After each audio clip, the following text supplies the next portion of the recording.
Good evening, everybody. Pretty interesting to see me up here and locked and loaded, ready to go for tonight with a brand new league, the Thunder Racing Series. I'm definitely proud to bring them here to you here at the USA International Speedway. This 3/4 of a mile track, high banked oval, has hosted the USAR, ASA, and the USAC races and a variety of late models events since 1995, unfortunately until its closure in 2008. Located in Lakeland, Florida, the temperate climate coupled with its relatively long straights and tight turns make the facility a popular year-round test track for the number of the ARCA, CRA, and the NASCAR teams. Unfortunately, before it was demolished in 2012, so fortunately, iRacing was able to get it scanned, and the wonderful programmers out there being able to give us the opportunity here to let these guys race, because man, oh man, have I got something to tell you here tonight. The guys we have racing out here is supposed to be some of the best out there. You will notice some names you've seen before if you tuned in to SimTraX Broadcasting at all. Definitely out there on Tuesday or Thursday nights for sure, or especially out there on Mondays with a different broadcast company. But you're going to see these guys just going back to back, and really the way this track is designed is, some would say it's like a Martinsville or something, like that. What I am more concerned about is we are 3/4 of a mile. These guys are getting up over 130 miles an hour and then trying to make a hairpin turn, spin this vehicle around, and then head the opposite way. And really, they're getting some fast times out here. And this 3/4 of a mile on the dirt, these guys are just getting under about 22 seconds.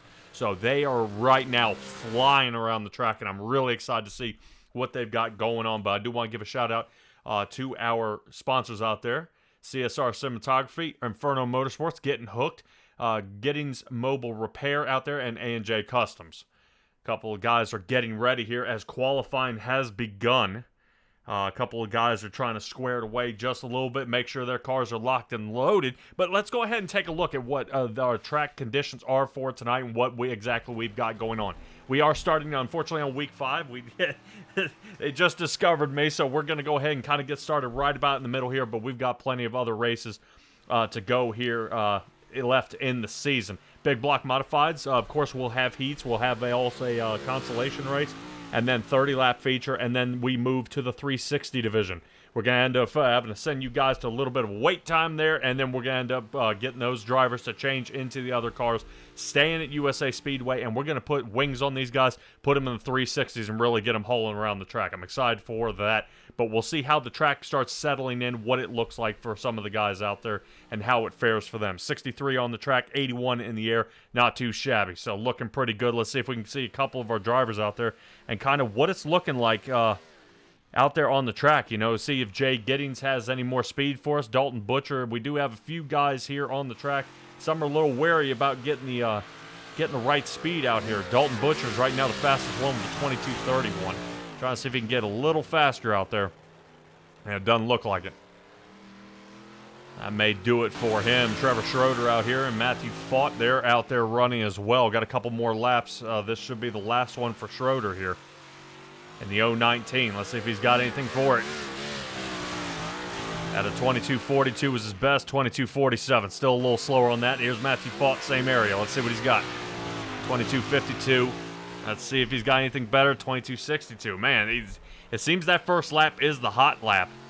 And it's hard to get any more. Ian Humphries and Luke Rakowski are still out there. Let's see if Luke in the 0.33.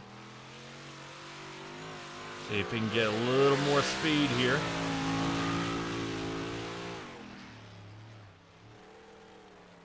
Get going on the way out here. Oh, already in the chat, John Hine. Do these guys run fixed or open setup? I believe these are fixed setups, if I'm not mistaken. These should be fixed setups here. So I will definitely make sure to get back to you and be 100% sure on that. I believe. I'm about 90% sure these are fixed. Luke Rakowski moves himself up into second with a fast qualifying time there. Let's see if he can get a little more. Now, I know I've tried to spin these big blocks a little bit. I already had problems with the street stocks when I gave it a shot, but there was absolutely no way for this car to be easy. They definitely don't want to rotate. They're based on momentum, and the engines are almost too big for the car. All right. Let's see how Tamara Cunha does here. And the 54 riding that high side. You see everybody else kind of running on that bottom quarter below half. So let's see if this changes anything else here. 23.08. Unfortunately, one of the slower times here. Bob Evertson was just a little bit slower than that.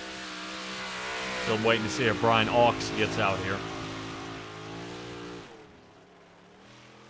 Yeah, 23.24 was the last lap, so about another minute left in qualifying for these guys to kind of figure it out here. Just a little bit.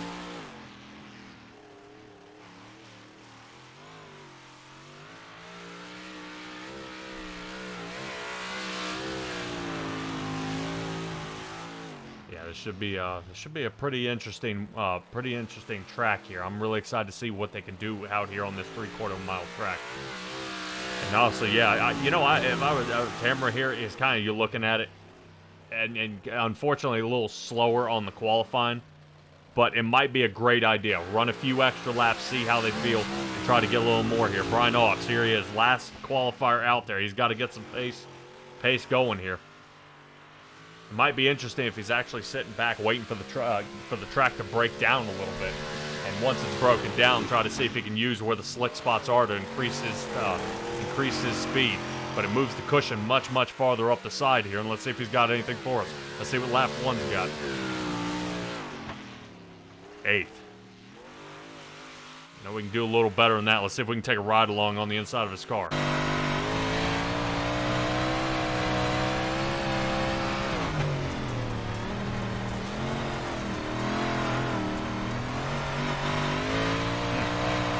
See how throttle heavy these cars are. They're completely dependent on him getting a solid throttle on that. I don't think he got it. Holy cow, that's a bummer. Yeah, no can do. I thought he may have been able to squeak that one through, but he was unfortunately unable to get his second qualifying time down. That moves us to our first heat. Heat 1 is going to start with Jay Giddings, Ian Humphries, 1 and 2. Trevor Schroeder, Dalton Butcher in row 2. And Tamara Cunha will be starting in the 5th position.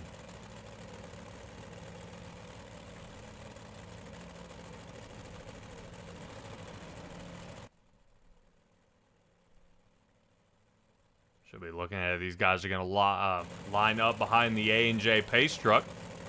A&J Custom Creations. Let's see if we can get this rolling here. Get our first heat started.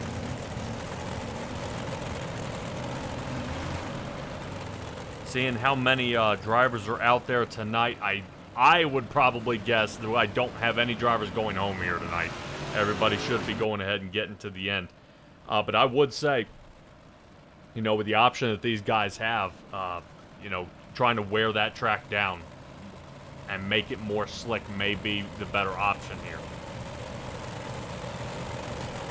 Especially since they will have a warm-up as well to kind of try to smooth out the track a little bit. Some guys like riding that cushion. Ride it up to that right rear up on the high side. Let it snag there. Oop, low contact. I'm seeing the 53 of Humphries and Giddings already. I think I may have just been a little mistake there, just trying to see if they can get it done. You know, just try to see how it handles on the track. Looked like he may have stuck a little more than he wanted there. All right, pace car should get its last time around here. Do want to go ahead and mention the Inferno Motorsports, the sponsor of the sprint car in tonight's race. Inferno Motorsports was established in December of 2022 by Chris Schaefer, Chris Forsyth, and Dennis Noakes to promote a competitive and fun racing atmosphere. But they're not only a team, but a community. Inferno Motorsports is willing to help anyone, even if you're not part of their team. So they're always looking for good, clean drivers, no matter how fast, to be part of the Inferno family. You can contact them through infernomotorsports@gmail.com if you're interested in being part of that family. Check down in my bio link, guys. I've also got it linked up there. That way you know how to get a hold of them to join that awesome race team. Let's go ahead and get it done. Get started here. Only 8 laps as we're under green. Jay Giddings gets an easy breakaway here, but 53, taking a look here on the inside. Ian Humphreys not one to let go too far from the lead. Don't let him scurry away. Inside line for Ian Humphreys. He's got it there. Looks like the 19 of Trevor Schroeder bumps on the backside of him. They gave him a little bit of a shove there. And now we've got guys switching up positions. Jay Giddings may be falling back. He's trying to hold tight to that high line. 334. Dalton Butcher looks like he may have bounced here right when he was sitting on the cushion. That dials him all the way back to the 5th position. Jay Giddings has lost the lead and still continuing back, unfortunately, sitting 3rd. Ian Humphreys has gotten the lead now from Jay Giddings and is trying to pull away.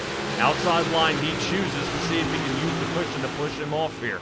Fantastic job by the drivers here so far. Not too many problems out there, but they are a top speed of 128 miles an hour, especially for Trevor Schroeder in the 019 that you see now on the bottom. The number 53 riding high. Side by side, these two go, coming out of 3 and 4. Let's see if the 19 of Trevor Schroeder can stick it here, and he does. Gets just about a tire length in front of him here as he slides past the start-finish line. Round they go. Quick slider up in front of the 53 to block him here.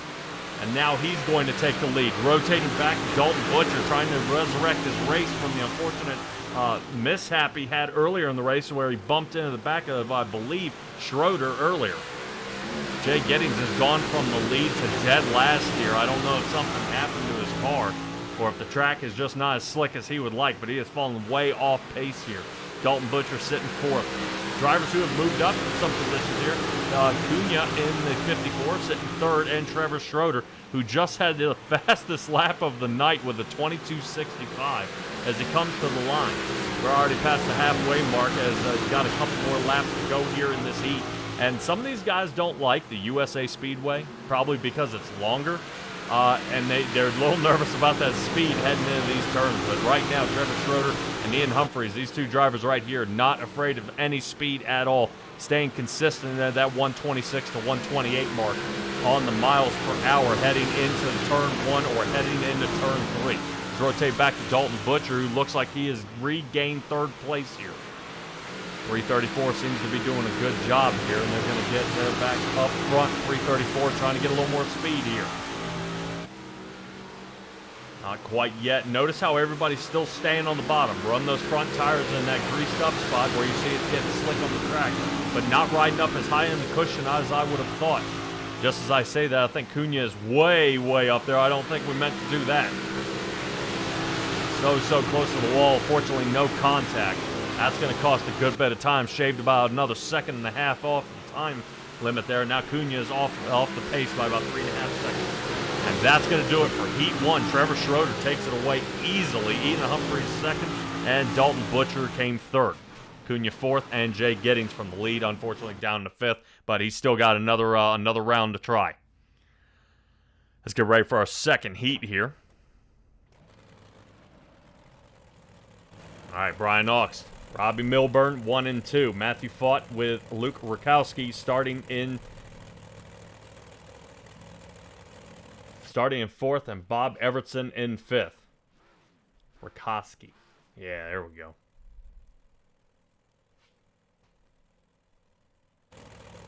Fortunately, these guys will be out here giving another shot. Should be another 8 laps left in this heat. As they get lined up behind the A&J Pace truck again.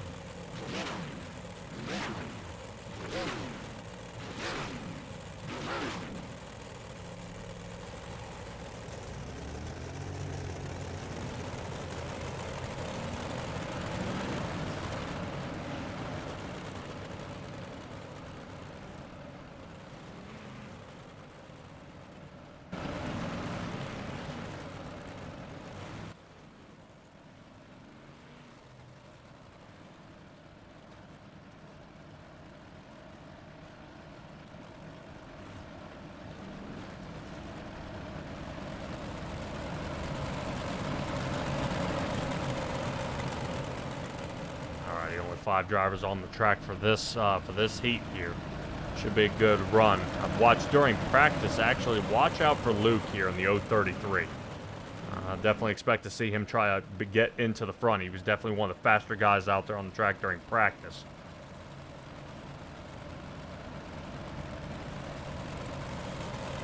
Yeah, Luke Rikoski here in the 033. That's kind of going to be... That's who I'm going to choose here to see kind of what he's looking at so far. I don't know if he's got a whole lot, you know, underneath the hood. But like I said, once he can get out of traffic, he's definitely able to cruise. How we saw, like, Schroeder was doing it last heat.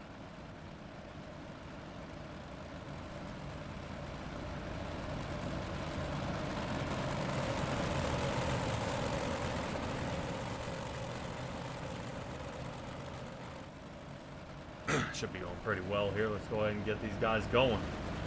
Oh, well, you guys, yeah, maybe 3/4, and they go pretty fast. But this pace truck just seems to be getting slower and slower here tonight. Fortunately, this will hopefully be a couple of the last times before we see that come back out. But the green is out now. Robbie Milburn, Brian Hawks going at it side by side. Let's stick with the lead here. Looks like Brian Hawks loses the lead down to Robbie Milburn. Milburn's going to try to pull away before Rikoski can get him. Rikoski in the back here, riding the outside, around the outside of the 07 of Matthew Fott. Talk about Brian Hawks, almost like he had the same problem getting had front to the back.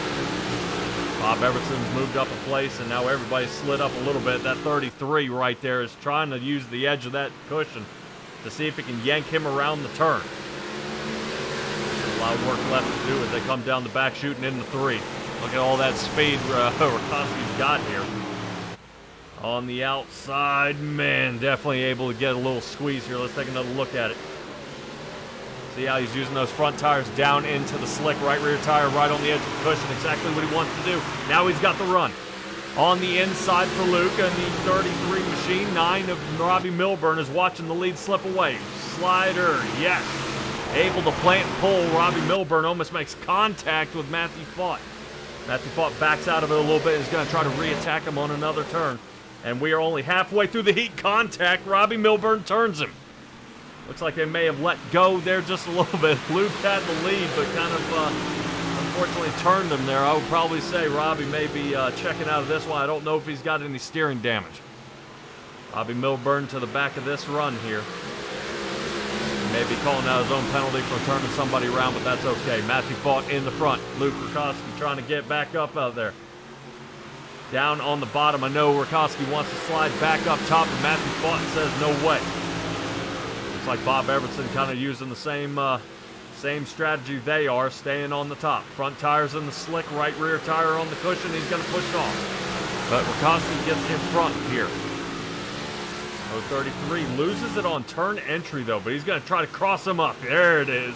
There it is. Now he's going to be able to plant and go, and away he goes. Look at Rikoski. Finally, clean air out in front. Now he's going to try to scurry away. Definitely Matthew Fott is not taking any chances here. Got a couple more laps. May have to re-engage back on Rikoski in the 033. Right now, Bob Everson just trying to make sure he stays out of the way here. I know he wants to try to see if he can get another position. Fortunately, there's nobody going to be eliminated for this feature here tonight. Don't go away. We have 360s after the big block feature. Big moves here so far as the white flag is out. Cautions yet this race. Great job by all our drivers out there getting these heats done with no incident. So it looks like Luke Rikoski is going to start.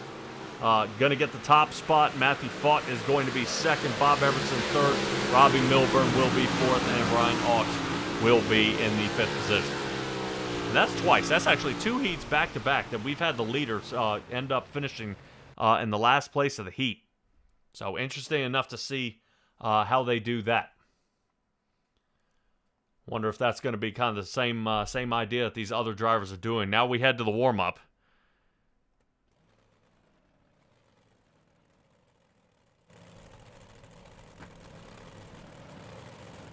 Couple of guys going to get loaded up out here.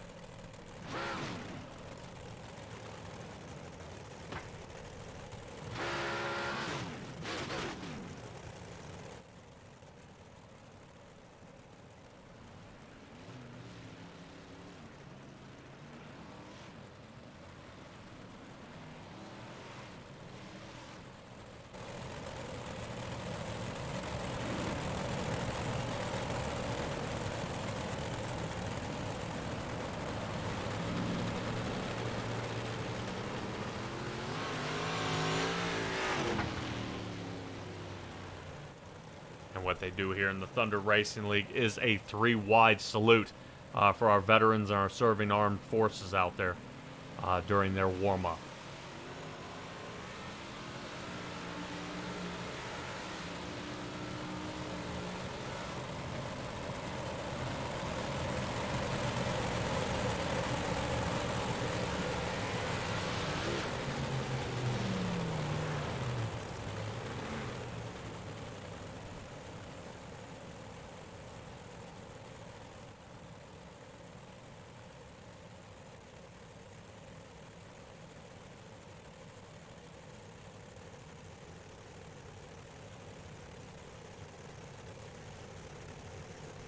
All right, Mike. All right, Jay Giddings, I got you up here, man. Talk to me about kind of the warm-up here. You guys go 3 wide. I was kind of telling our viewers out there as to why you guys do it. Maybe you can explain a little better than I can. Yeah, I mean, it's really just a salute to everybody that makes this league possible, from the fans to the drivers to the people that watch it. So, I mean, it's just our way of saying thank you to everybody out there. Yeah, definitely awesome. A lot of guys putting their lives on the line and their time out there in the armed services, man. Definitely to allow us to do what we do here. How long do we have in the warm-up? We will actually advance this. They kind of jumped the gun on me there, so we will do the 3-wide Thunder thank you on the. Well, hold on, I'll get them bunched back up. Hey, I did not make the call. Did not make the call. I will do it over chat here as well. All right.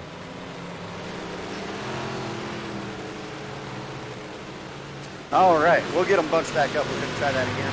But we will be advancing after this. Track looks like it's going to end up at a pretty racy state by the end of the feature. So. Yeah, it's definitely looking pretty good here so far. It's getting slick, and the cushion's already started to move up. Interesting enough, I saw you and Brian Ox, both you guys started in the front, but ended up finishing kind of at the end of your heats there. Did the track just kind of fade away from you guys, or what happened? I just didn't know if this is going to be what we're going to see tonight. Well, we do a top 4 invert in the heats here. Oh. And I have not been, and it's only for the heats, the features don't do it, but I have not been in any car on the sim at all in months. But I will go ahead and make the call now. Ladies and gentlemen, here they come out of turn number 4. They're 3 wide to tell each and every one of you thank you for the support and views. It's the 3-wide Thunder thank you.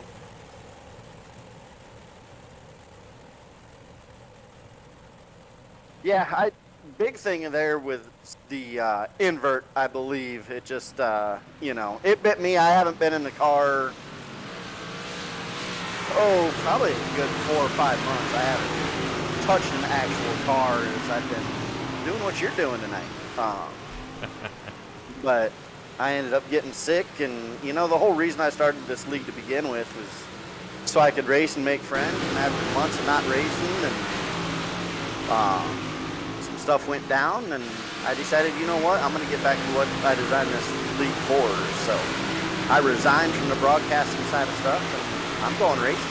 All right, well, definitely going to need you. I know we not too many on the car count here for the big blocks. I think it may just be either USA or these guys are a little nervous with all this power underneath that gas pedal, man. It's definitely looking awesome, but especially with 360 following up after this, it should be definitely a wild night. Yeah, 360s you can get a pretty decent car count. So. All righty. I will go ahead and, going ahead and advance into the feature. I will let you have at it, and I am going to go back down and talk to some buddies down there from Inferno Motorsports.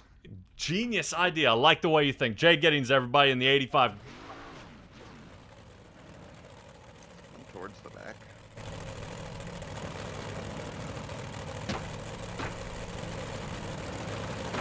All right, everybody, as we get ready to go here, having a little chat there with Jay Giddings, we'll be able to get squared away. Let's go ahead and see what our starting grid is. We saw how these guys were in the front of their heats, so that's going to do it. Trevor Schroeder and Luke Rakowski here in the second. Ian Humphrey sitting third with Matthew Fought in the 4th position. Sitting on the outside of row 3 will be Dalton Butcher and Bob Everson. Tamara Cunha sitting 7th Robbie Milburn 8th, Jay Giddings 9th, and Brian Auks in that 10th position. So definitely something to see out of these drivers here so far. Of the guys who were the fastest during the heats were in the front, but he's saying that they inverted, so you may have the slower guys in the front and then watch them kind of flip as they head here for the feature. Getting everybody squared away. They are ready. We're ready. Pace Truck is not, though. Pace Truck's going to take a couple rounds around here. Definitely make sure everything's good out there on the track. And they're going to get launched here. 30 laps is what we're looking at here at USA Speedway. And I'm pretty excited about seeing what they can do. I'm going to be watching somewhere around that Matthew Fought area. He's sitting right now 4th on the outside. Yeah, he ran a good heat race, but he's got a long way to go. He's got to fight up there. Dalton Butcher's another one in the 334. We saw him get some pretty decent runs there, but he's definitely got to kind of find that groove. And the more this track wears down, you're starting to see the cars fade farther and farther up the turns. And that's, everybody gets real nervous of, oh man, we're fading up the turns, and now it's starting to separate, and you take so much more of that speed and carrying it closer and closer to the wall. But we'll have to see what we've got going on here. Is Trevor Schroeder and Luke Rakowski here. I'll get that last name. I swear I will. Luke Rakowski sitting second here.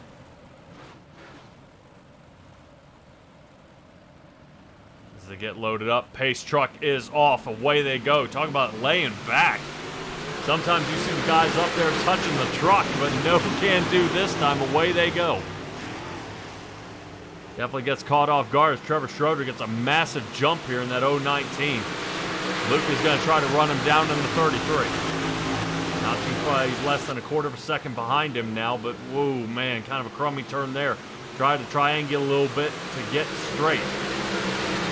Talked to a few drivers out there, and they definitely say the way to get speed in these cars is not turning. You got to be straight. So maybe the Luke Rakowski here is trying to plant and go. He's going to follow behind Trevor Schroeder in the 19.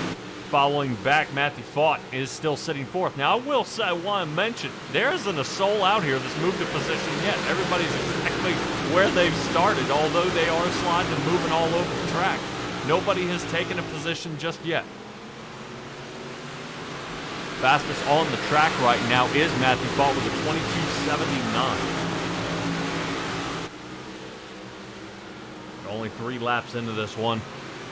Still looking pretty solid as the track slicks up. They're going to start picking up a little more speed here.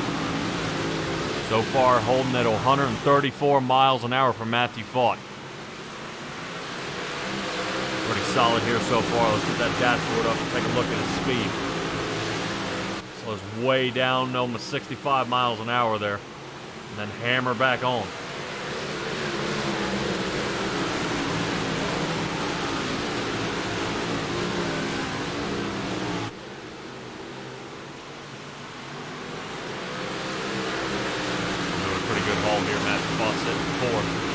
Schroeder's still leading this one. Now there he goes. Now on the bottom. First move of the race. Robbie Milburn and Tamara Cunha in the back are trying to make some moves as well. But Matthew Fought finally saw a little daylight there and took it.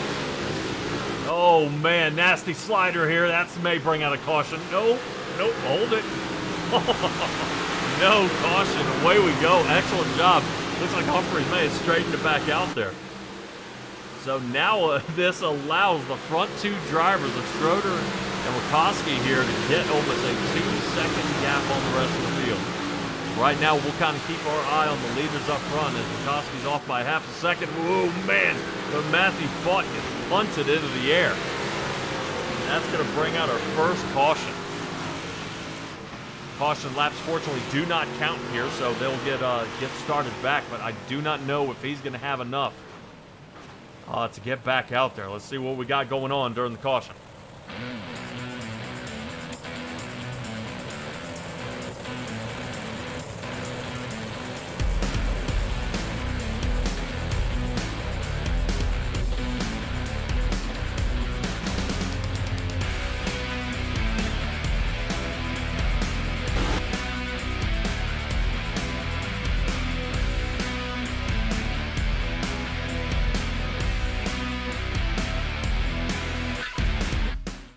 All right, quick cutaway. Let's take a look at it top side here and see what actually happened to Matthew Fought here. Sitting in the 07. Oh, I think the 334. Yep. Rotates up a little too high and grabs him. Yikes. Ends up taking a huge ride here.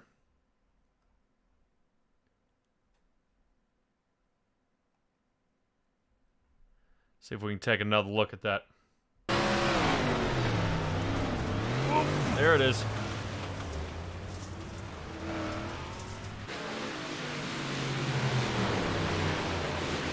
That should do it. Matthew Fought is down pit road.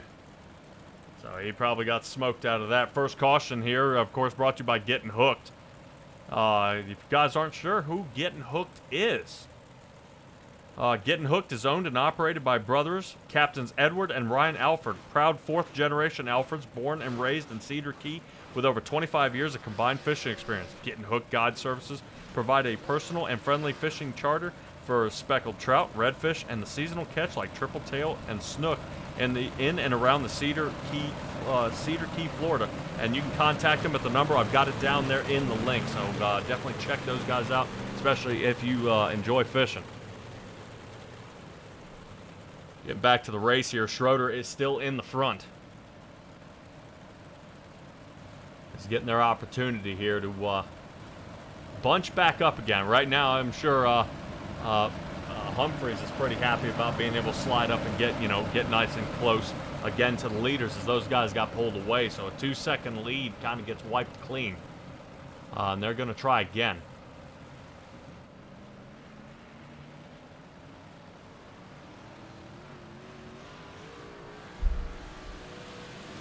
Alrighty, we just watched our CSR cinematography replay here. Let's go ahead and get back underway. Trevor Schroeder into the front. Rakoski, here he goes. Sitting second, now trying to make sure that 19 doesn't get away from him here. Once again, under fire by Dalton Butcher here. Dalton Butcher, he's moved up one position, but he's not the big mover of the race. The big mover of the race would be Robbie Milburn in the number 9. Right now, he's sitting 5th, so seems to be starting to find a little bit of a groove here. He knows where he needs to be, but he's riding a lot higher than most of these other drivers. So I wonder if anybody else is going to start taking that into account if the number 9 of Robbie Milburn's got something going on here. Separation again right now between the top 3. Koski and Schroeder still pulling away here. A little contact. He's trying to find a gap here. Schroeder's blocking. He's almost it's like a giant brick wall up there. No one can seem to find an area to get around him.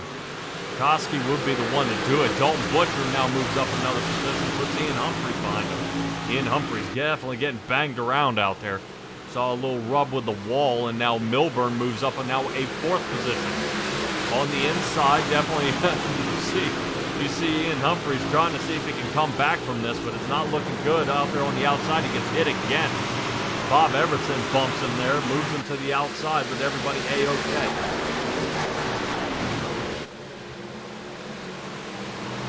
He's starting to ride a lot higher on that cushion up there, trying to see if he can find a little more speed to kind of shoot down the front or the back stretch here. More speed out of most of these guys. Everson at 135 miles an hour last lap. His top speed. Definitely keeping it quick here.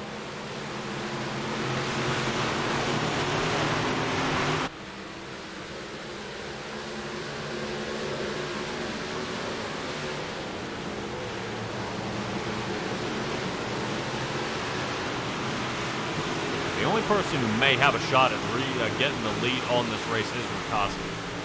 He's definitely got the angle. He's able to get about a fender on him, and then he has to kind of check up. Which, unfortunately, that check up right there cost him big time. Right now, I think Dalton Butcher's going to see if he can find his third place increase here in the race, if he can get slid around him here. Dalton Butcher trying to take a look, but he's not got anything yet. Robbie Milburn still taking a peek. There he goes, 334 on the inside. Here it comes. Right now making up some time here, trying to get the move.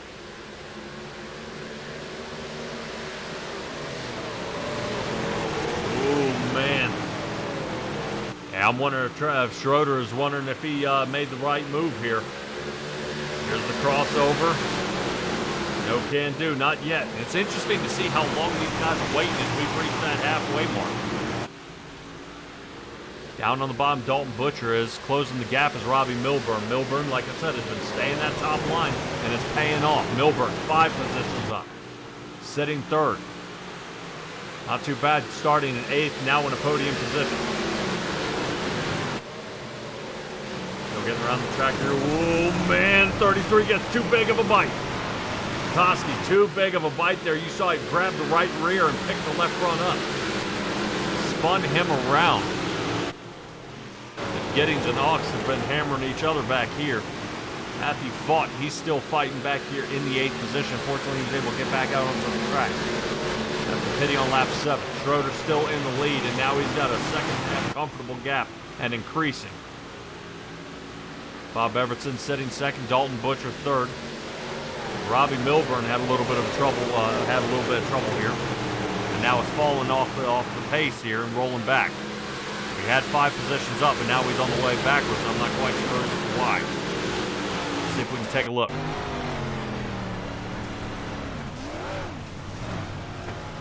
Ah, there we go. That's why Milburn went backwards. Man, hate to see that happen. All right. Back at it as we got from that CSR cinematography replay here. Around they go. Schroeder's still leading this race. Battle for second, I believe, up front. Dalton Butcher has got 3rd place up, but we are under caution. Well, I'm showing Ian Humphreys might be in this one.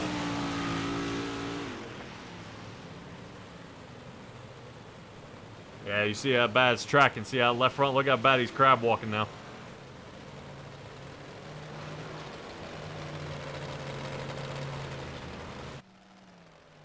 There's the crab walk.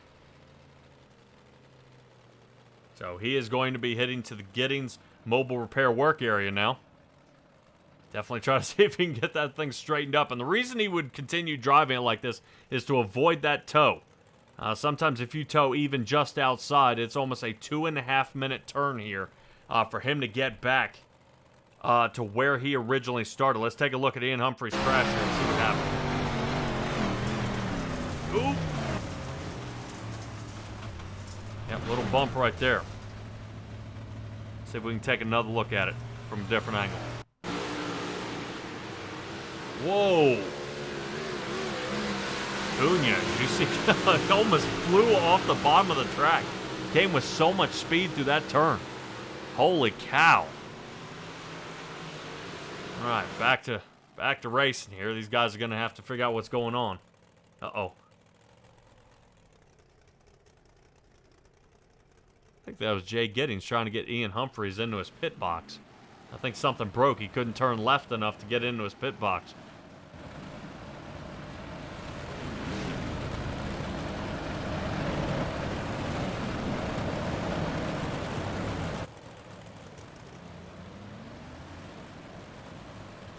So right now, a couple of Inferno Motorsports drivers in the front. Schroeder and Evertson are 1 and 2.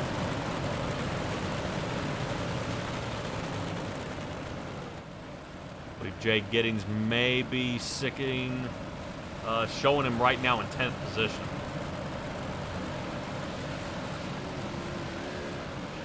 And Brian Knox in the 9th.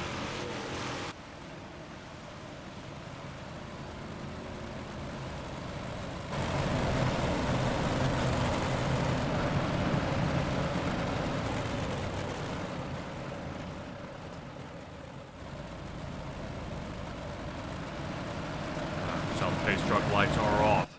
I do mean we should be under green. Barney's got the green flag in the air. Let's see. Ready? Here we go. Firing out of 4, and away we go. Trevor Schroeder getting pulled away. Dalton Butcher trying to keep close in second. Bob Evertson immediately loses a place and drops way back here. We got a definite pile up here around that Rakoski area. Robbie Milburn is trying to get his positions back, but much easier to get him in the first place than try to recapture them.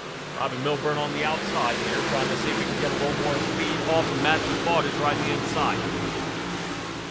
That he does. Dalton Butcher has gum up 3 positions and is now trying to challenge for the lead. He's off by about a quarter of a second.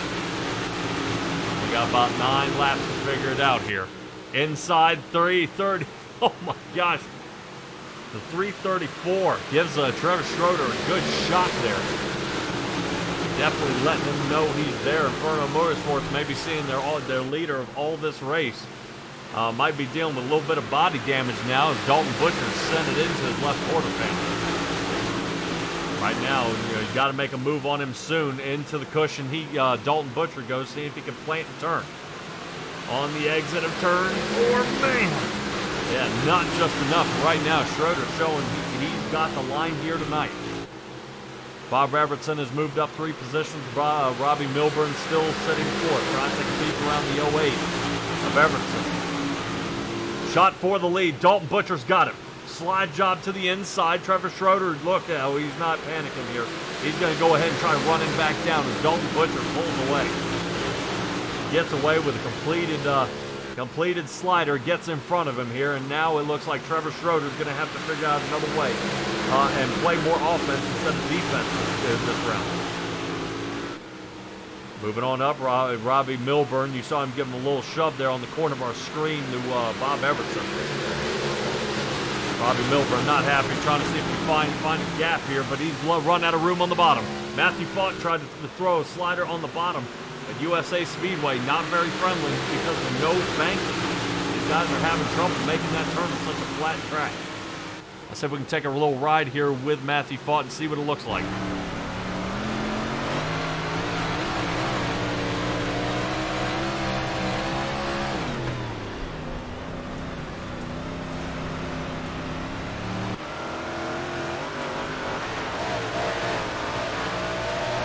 Tough side-by-side racing here as you see Matthew Falk ends up making it though. He got his way into that 3rd position. Now Trevor Schroeder might actually lose another spot here if Matthew Falk continues to charge. About 3 laps left in this one this time by. Trevor Schroeder sitting 2nd. Dalton Butcher has moved up 4 positions during this race to take the lead. Trevor Schroeder sitting 2nd. Matthew Falk sitting 3rd. Robbie Milburn seeing if he can get a little more. Matthew Falk riding the low line here. And he's thinking maybe that middle lane is more plumb out. Now he's going to see if he can find a little cushion down on the bottom, maybe somewhere tacky where he might be able to launch. No can do, loses a good bit of time to Schroeder on that turn. Maybe scratch his head a little bit, probably didn't mean to do that, but he's going to try again. Down on the inside he goes.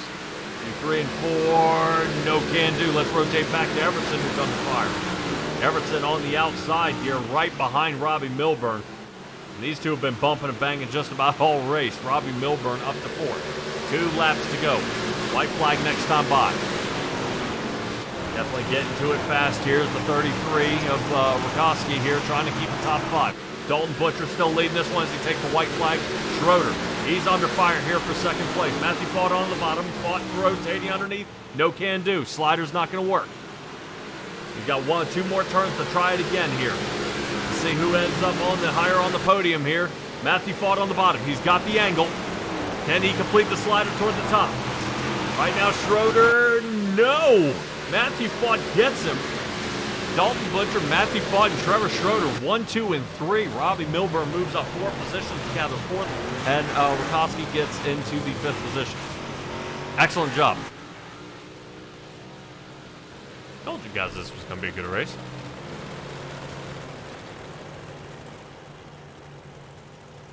All right, let's take a look at our results here for the race and see what it looks like. We can kind of find your driver out there you were rooting on and see where they ended up here tonight.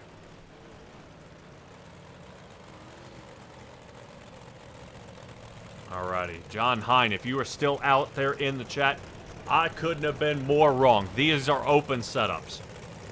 Open, open, open. So these guys definitely have to tune these cars and get them squared away out here on the track, so the faster they are, the better.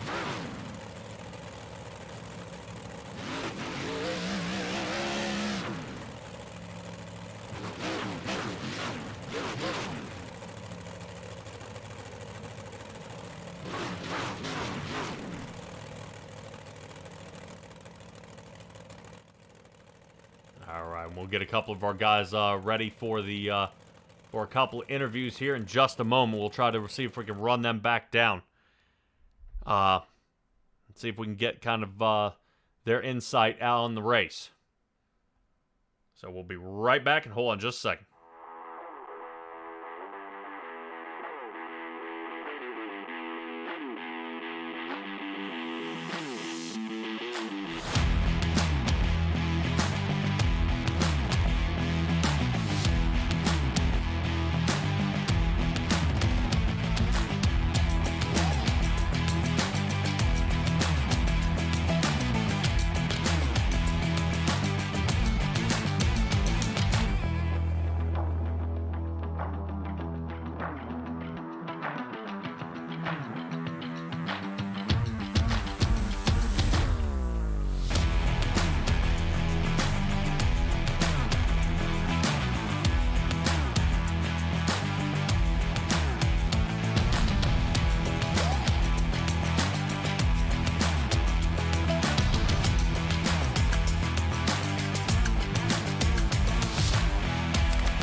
All right, everybody, and we have caught up with our third-place finisher, Trevor Schroeder, out there. Definitely a tough race out here at USA Speedway. Speeds were getting up over 130 miles an hour, but you weren't able to pull away the win here tonight. What ended up happening to the track? My line kind of wore off. You know, I was feeling that line, and Dalton must have been running a Uh-oh.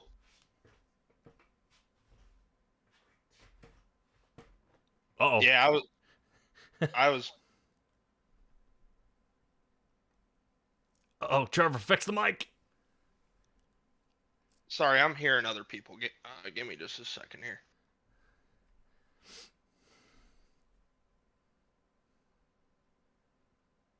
Can you hear me? Yeah, oh yeah.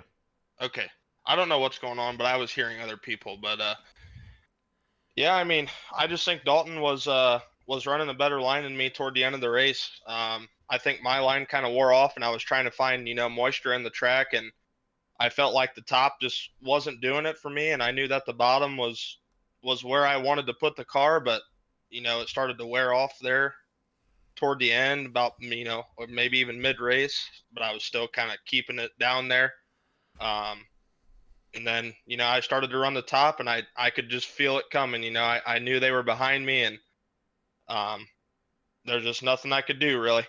Yeah, that one caution definitely took away about a 2.5-second lead you had over the field to begin with. Things happen. I know, you know, it can't.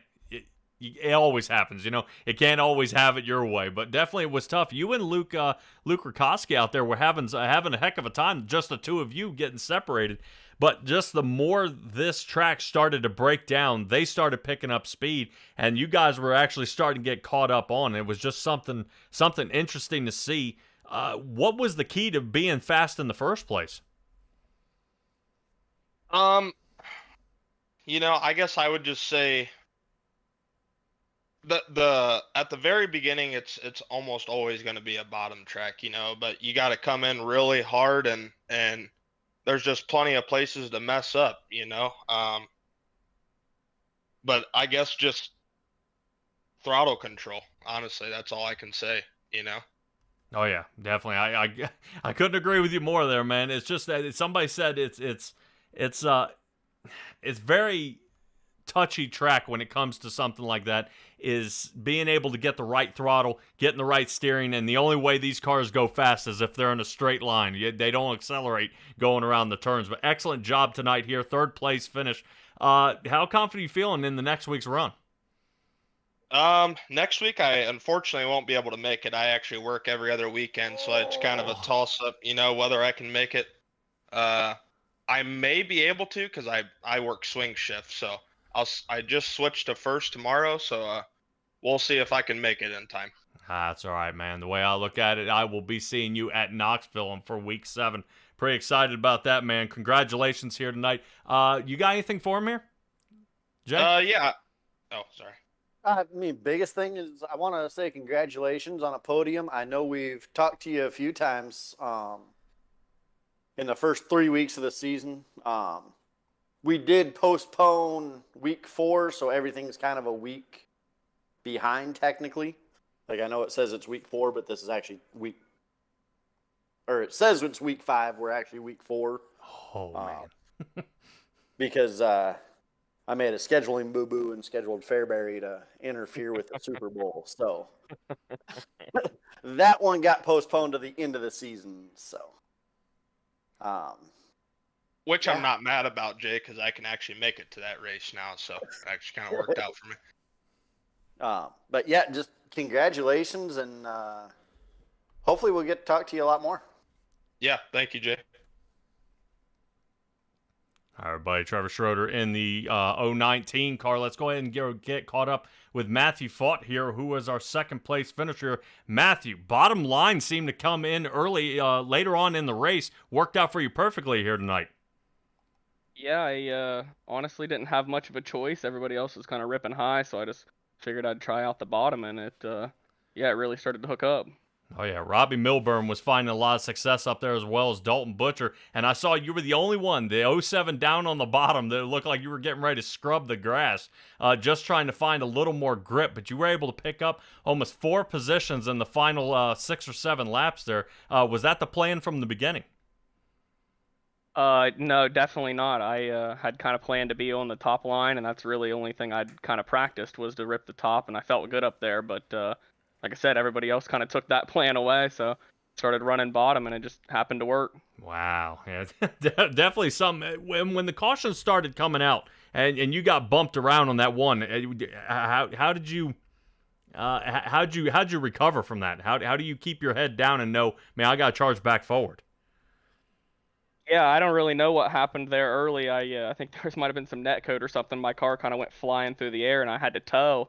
And everybody was like a straight and a half ahead of me there once I got back on the track and raced up and grabbed a few spots. And then luckily that caution came out. It kind of saved me there. And then was just kind of able to make my way to the front after that caution. But, yeah. Oh, yeah, I was going to say, and definitely that clump of cars, once the caution comes out, you hate to see the caution, but once it clumps everybody back up, feels you get that second chance, man. You're not like, you don't have to look and say, man, I got to pick up 3.5 seconds. They're right there in front of you. You can almost rub tires with them if you want to. Jay, what you got for him? Just once again, congratulations. Matthew's another one that we've talked to quite a bit in the early part of this season, and I'm sure we're going to talk to you a whole lot more, so congratulations on the runner-up, I believe it was tonight. Congratulations, man. Oh, yeah, Matthew Fought with a second-place position. Matt, give me your shout-outs here. Awesome. Appreciate it, guys. Just want to shout out Kamikaze Motorsports and Dalton Butcher, actually, with the setup from Port Royal. We kind of made it work here. So, just shout out those guys. Dang, a Port Royal setup here at USA Speedway. All right. Excellent job. Man, you might have given away the secret. I think some of these other guys are going to try that. Thanks, guys. All right, Matthew Fought, take it easy. All right, that moves us to our race winner here tonight. Jay, I know you're pretty excited to get caught up with him. Let's see if we can get Dalton Butcher in here. Dalton in the 334. You got a copy? Yes, sir. How are you? Man, what a race it was here tonight. Talk to me about kind of how you were able to recover starting farther in the back here. Yeah, I got pole, so I got hit with that 4th spot on the invert, and I don't really run this track. I've told y'all before I don't really run big blocks, so I was just trying to get what I could, and I got lucky a few times. Man, yeah, but definitely lucky. 4 positions up is where you moved. At least it was with the top 5 spot. But you end up here in Veteran and Warrior one-stop shop victory lane. As the weeks come and go, is there a certain track you're looking forward to heading to? We've already hit my track, brother. I'm a Eldora guy. It's my favorite track by far. Okay. I was gonna say, man, I definitely like knowing guys' favorite tracks, kind of figure out, where they can go. We end up going to Lanier Speedway and then Knoxville after this, kind of in the big blocks. How confident are you feeling heading into those 2 tracks? Knoxville, I feel pretty confident. I can run that track very well, but Lanier, it's kind of hit or miss. Just depends how the track generates. If it's a multi-line, it might be fun, but sometimes that track just goes bottom and stays bottom. So we'll have to see how it goes. Yeah, the big blocks definitely tear it up a lot faster than I would say some, almost as bad as they do on the 410s. Not when you're riding around in the midgets or the non-wings. They definitely don't seem to break down as fast. Jay, talk to him here. Yeah, congratulations on the win. I know I talked to you a couple times, and you say you hate these big blocks, or you're not used to driving them, but you sure finish on the podium quite a bit in them. Seem to be really good in them. So are they starting to warm up on you a little bit? Yeah, I'm starting to find my groove. I feel like when I first started running with y'all, I literally hadn't ran a race in them. So this is getting me a lot of time behind the wheel and just trying to find my way. So I appreciate you guys for putting this on.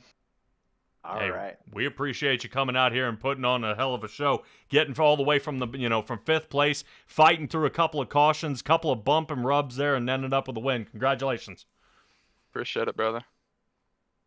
Alrighty, Jay, and that's going to do it for our big block modified division here. We head over to the 360s. Fortunately, we stay at USA Speedway. What are you looking forward to in this next coming round?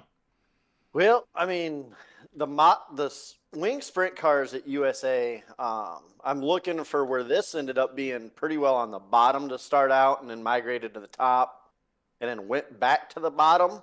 I think we're going to see the complete opposite here in the 360s, where I think it's going to start out on the top, end up going to the bottom, and then back up to the top for the end of it. But it all depends how many cars we get, and because usually that's our biggest car count of the night or of the week is the 360s. But definitely something that we're going to have to look out for is the bumps. That track was starting to really get rough there in the big blocks. So I think we're going to have to definitely watch out for that and see how much that's going to play a part in these 360 wing cars. All right, Jay Giddings, let's go ahead and get to that out there in the chat. Mr. Timmy Ray, appreciate you coming to us here tonight. Unfortunately, we're going to have to send you to commercial here momentarily as these guys get out of the big blocks into the 360s and go ahead and tear up this track just a little more. But we'll be right back after the commercial break.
Alright, everybody, appreciate you guys hanging out there for us for a little bit. A little bit different system that we have in this league. Racing and qualifying will start just about 10 o'clock. About another 15 minutes until that point. A couple of drivers trying to get some practice time in, and I understand why they do it. Just making sure that some of these guys are able to get out of that big block mindset, and some of the guys who weren't able to get out here earlier in the race and be able to practice, or if they had some trouble this week. I would say if they haven't practiced yet, and these are open setup vehicles, definitely they're going to be behind the 8 ball here tonight. A couple of drivers who are already looking pretty fast. Matthew Croak, Dylan Ayler, and Bob Evertson, which I see already. Jonathan Rambo out there on Facebook is saying, what's up, you're here for Bob. Bob right now is third in the running here so far during practice. It is practice, not really going to matter. Really, to me, it's where qualifying ends up and how these guys flip heading into the following heats. We'll try to grab a couple of drivers. Definitely want to start with Chris Schaefer in the number 23 and see how the track's feeling out there for him, and kind of take a few, maybe some pointers from some of these guys and see what they think out there on the track coming into this one, because it's definitely tough after the big blocks have been on it. Now we've got the 360 wing division. It's going to be questionable what they are able to accomplish and what they're able to collectively do out here. And we'll see if we can grab a hold of. Sure, let's see if we can grab a hold of him here. Let me see if we can grab a hold of Mr. Chris Schaefer. Let's see if he's got a copy. Patrick. There you are, Chris Schaefer, the number 23. Man, 6th in practice out here so far. Talk to me about the track. Is it a little bumpy out there? Yeah, there's a huge bump coming out of 4. Kind of disrupts the car if you hit it. Other than that, it's not too bad. It's slick entering the turns, and it'll get slick the rest of the, throughout the night. It'll get real slick from top to bottom, and you just gotta search for the moisture wherever you can find it. And that'll be the tough spot. The guys that can do it the best, you'll see at the top of the board, and that's Croaky, Ayler, Barron, Bobby Everson will be up there. Those are, I would say, your top 5 drivers in here right now. And Matt Grimm. Matt Grimm's, he can run the bottom really well. He passed me last week. Like I was sitting still running the bottom. I'm like, man, what am I supposed to do? So, but there's some good drivers in here, man. And car count's not where we want it at tonight, but again, it's USA, so it's not everybody's favorite. I would wonder as to why it's not favored. I thought maybe because the banking isn't as good in the turns. I mean, you guys are getting up over 140 miles an hour, if not just barely touching the 150 mark. The guy's afraid of the speed at all? It's for a bigger track. It's a very technical track. So when it gets slick, you can't just go full speed. It's not just pedal all the way down. You have to learn how to run that cushion and throttle it through, or run the bottom without so much throttle. And when you watch guys like Alec Bergeron, who is a 3-time pro champion, and he runs the bottom, you think you're running the bottom, and you watch him, and he's like a groove or 2 below you, and it's like you'd be in the pits, So it's really just because it's a technical track, and it's very hard. It's hard to pass if you don't start up front. In the feature, depending on how slick it is, it'll be hard to pass. Alex Bergeron, that name sounds familiar. Yeah, he was 3-time in a row World of Outlaw Sprint Car champion. He hadn't won the last couple of years. He owns ABR Setup Shop.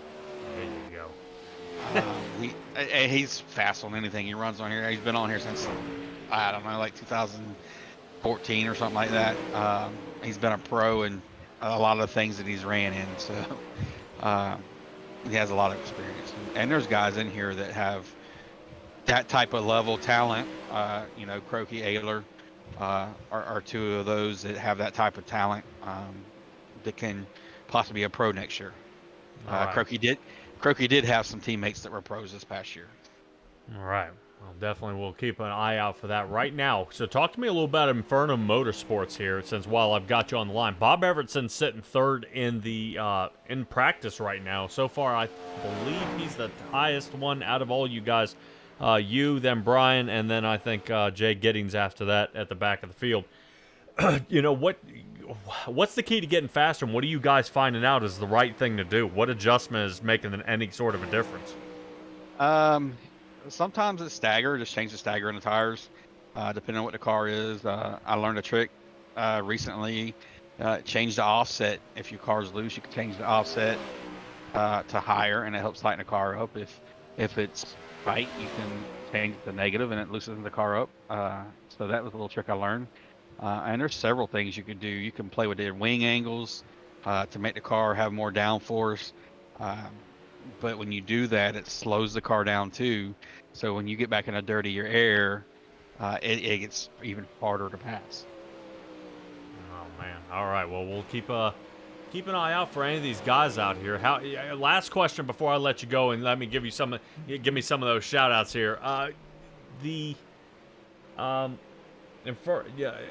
guys have one faster pair out there. How often do you guys use that? Here it's hit or miss. This group of guys, we can have a race where we have one caution, and we've had races, depending on what track it is, we've had 5 cautions. I think the last few races I haven't used it at all. Some of the ones in the back may have used it because they're in dirtier air. The farther back you go, so it gets harder to pass. Using that fast repair is hit or miss with us. I was to say you like having it as a lifeline, but not as a first resort. One of those deals. So, all right, most Chris definitely. Schiffer. Well, Definitely. Yeah, I can't wait to see what you guys got going on. I know Trevor Schroeder, he was moving pretty fast there in the big blocks. Right now, sitting 11th in practice, may have to kind of pick up the pace a little bit, if I'm not mistaken. Well, yeah, he was on the track for a little bit, but not too much time. Trevor's a spy. Trevor was on Inferno Motorsports, and he decided he wanted to venture out on his own. And so he's a spy. We hang out with him. We let him hang out with us, but he's a kind of a spy. We got to watch out for him. All right, man. Well, give me your shout-outs, and then that way you can tell Jay Giddings, let's go ahead and let's start getting these guys gridded up, man. I'm excited. I'm ready to start seeing some racing. Was this your first wing sprint car race you're going to broadcast? Absolutely not. Well, it's not? All right. Well, good. Yeah, right, I've been in 410 divisions before, man. I'm pretty I'm a little versed in these. I was in the non-wing 360s there for a little while. Oh, nice. Well, man, I really have to say thank you for coming on board and helping us out and broadcasting this for us for the rest of the season. It really means a lot for me, and I know the guys that have been here for a while really enjoy having that type of thing. And, I want to thank Jay for having the league for as long as he has and putting it on for us. And, I got to thank the sponsors that helped the league out, my sponsors, Getting Hooked, AJ Customs, Nuke's Performance, CTFX Graphics, and then the ones that help out the league, the One Stop Veterans, the CSR Photography, Giddings Mobile Repair, GMR. That's Jay's business that he does. That's his lifeline. So, everybody that helps out. Oh, yeah, well, definitely takes a lot to make things go round. If people are looking out there to sponsor this league or to sponsor a driver, how can they get in touch with somebody? They can get in touch with me through Caught you off guard. A little bit. I wasn't prepared to that question, but they can get in touch with me through inferno.motorsports23@gmail.com. They can send me a message on there if they want to sponsor the league or a car if they see a driver they like, and I'll put them in touch with them, because a lot of drivers use sponsorship money to pay for leagues, to get in the league, or some that are in the back, they're newer guys, pay for setups. Oh yeah, definitely. It gets costly. Boy, try that 3 times fast. But to try to race out here, be fast, and be able to hang with a lot of these other guys, it definitely takes a lot, a toll on the wallet, and just being able to provide that opportunity for a couple of, for some panels for somebody to sponsor the vehicle, if not the league. That way, Yeah, it's not moving 140 miles an hour. It's stationary, but you know, they'll be able to Definitely. do that. But Chris Schaefer, appreciate you talking to me, man. Let's go ahead and get this thing rolling. Yes, sir, man. Let's have a good one. Thank you. All right, everybody. That'll be Chris Schaefer in the 23. A couple of guys are going to go ahead and spend a little more time practicing, hopefully get this rolling. I know they're kind of champing at the bit here to get locked and loaded here. Let's stop for the national anthem for just a moment, and we'll get this underway here momentarily.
All right, everybody, this one should be good to go. I see Barney with the checker flag in the air. That means one thing, qualifying will begin. I'm really excited to see where these guys end up here so far for the qualifying. He also said we need to keep an eye out for Matthew Croakey. Watch for him. We'll see if he's got anything. And Matt Grimm. So Matt Grimm in the 91. We'll be keeping an eye out for him. Jay Giddings, first one to be on the track. Looks like he's in the 85 U.S. Army car.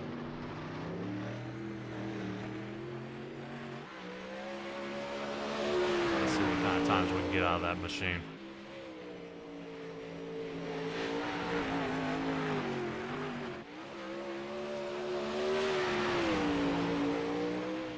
Yeah, a bunch of guys getting on the track immediately here.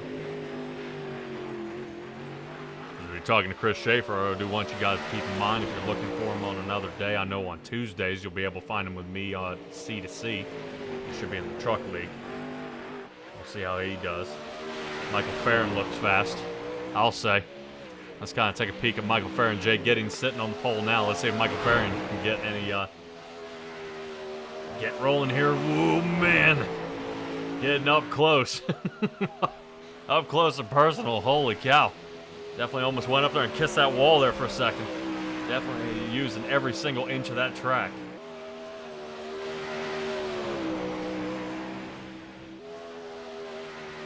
Oh, and you're already seeing that it's already starting to get mountains along the side of the track here, so it's starting to bounce around.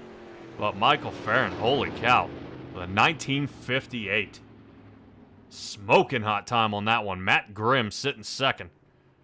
Got a couple of drivers who haven't gotten their last lap in. Derek Gray, waiting on him. Trevor Schroeder moved up to fourth. Derek Gray got third. Trevor Schroeder does, and then we'll move to Croakey. I see he's out there starting to get his first warm-up lap in. Let's see how Schroeder does for his final lap coming to the line. Right now sitting fifth. And nope. 1983 is going to do it for him. Let's find Croakey. Where is he? There he is.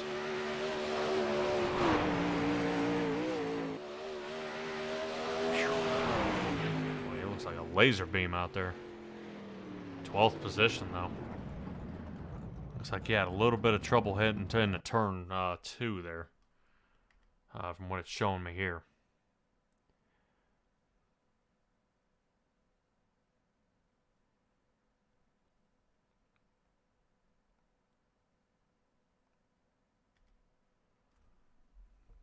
See what we got. Cunha's out there. Dylan Ayler.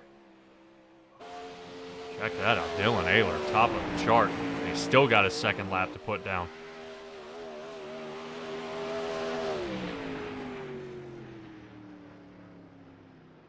Great running out there so far. Out there in the chat. Haley out there in the chat. That will be next Sunday. All right. Qualifying should be rounding up here pretty soon. Now, I believe all 15 are on the chart. So where you see them is where they qualify. Now the inversions. That'll be the fun part. Fastest on the track, Dylan Ayler, with a 961 between 1 and 2. That's what made the difference. 961 and 962 between turn 1 and turn 2. He was the closest together when it came to a full lap. Some guys had a 994 and a 1007. So definitely a good bit of speed out of Dylan Ayler. Jordan Lordenson and Charles Mayo. 1, 2, and 3. Ian Humphreys, we saw him last race. Hopefully he's able to get a little more a little more speed out of the vehicle here tonight as he's sitting 4th. Michael Farron is 5th. Matt Grimm sitting 6th. And you want to talk about rolling in the back here a little bit. Chris Schaefer that we talked to will be starting in 10th. But that's a-okay. That'll be remedied here once we hit the heats.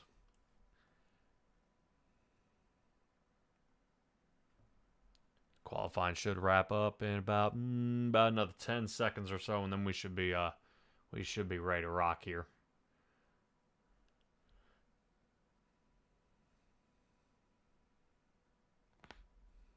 There we go.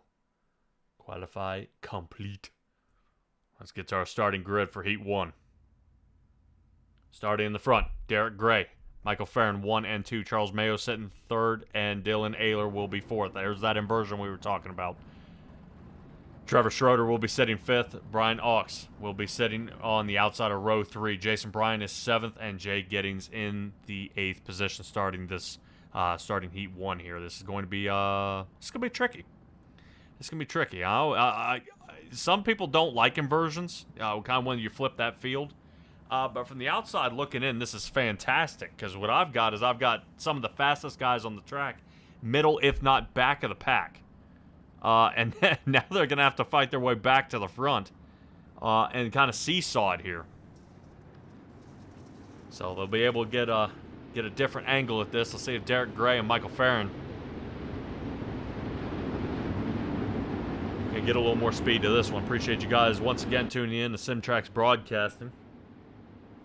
Next Sunday we will be at the Big Show for the Daytona 500.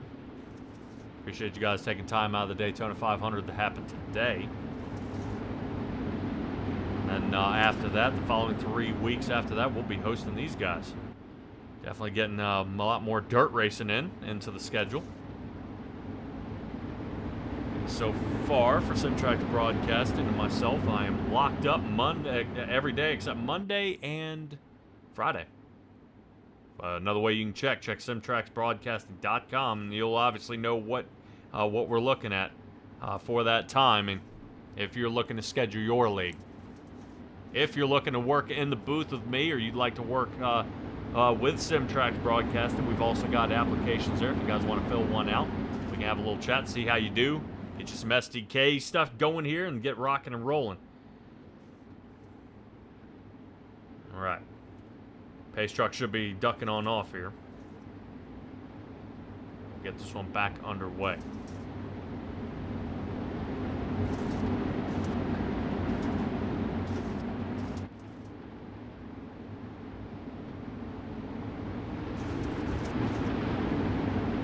I always think it's a great idea racing on Sunday or Saturday. You're not working an entire day of work getting your butt back out here. And trying to hold a race car on the dirt, but these guys are going to go for it now. Derek Gray, fantastic start, able to get a huge jump here over Michael Farron in the 22.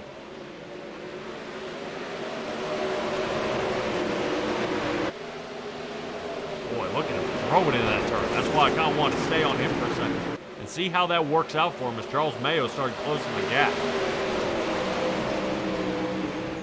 Mayo with a lot of room here. Now look at Farron, top side, working on Derek Gray. He's got him by a nose. Going into turn 3, look at this angle here.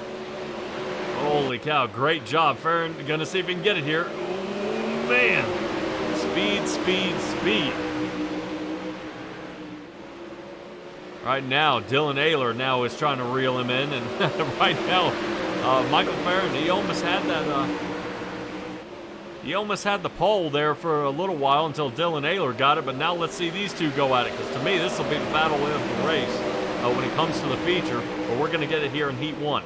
Only halfway through, Dylan Ayler's trying to run down Michael Farron. Right now, Dylan Ayler, fastest on the track with a 1948 and is still picking up speed. 1967 on both turn 1 and 2, so his consistency between both turns is fantastic. Right now, some of these guys are starting to scratch their head wondering if they can figure out if they can do that. It's not working at this point in time. Farron, it crosses him over here, heading into the back chute. I'm wondering if anybody's going to hit that opening. No one did in the big block modifieds, but in these 360s, there's definitely a chance. Michael Farron's still holding up Dylan Ayler here. Ayler had a couple angles.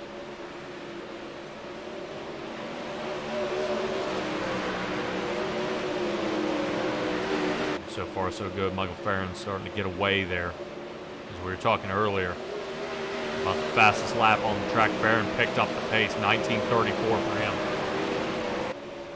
And Ayler with a 19:41. Starting to lose a little bit of pace here, wearing out that cushion immediately, so that's going to make it interesting come warm-up time.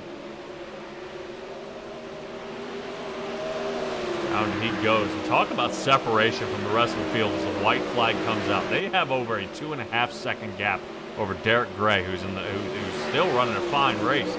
Just not enough here. Oh, the crossover, Farron. It looked like he almost fell for it on defense, but high line succeeds. Farron's got it. Let's rotate 2.5 seconds back to Derek Gray, who gets third. Charles Mayo loses a place and ends up fourth. Everybody just about unchanged with Schroeder and Aux 5th and 6th. Giddings ended up 7th. Jason Bryan, I think, ended up getting in a wreck earlier in that run. I see him down pit road.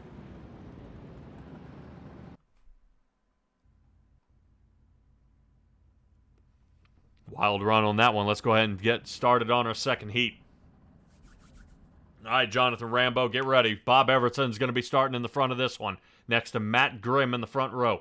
Ian Humphreys, Jordan Lorson will be starting on row 2. Inside of row 3 will be Chris Schaefer and Tamara Cunha. Will be starting 6th, and Matthew Croakey starting in the back of the pack for Phantom Motorsports. Definitely guarantee he's hoping to get his way back to the front. Not looking good for Croakey here so far. Checking out the points, Croakey's one of the faster guys here. He definitely scores points, but right now I wonder if he's trying to get a hard charger award. Coming from the back to the front.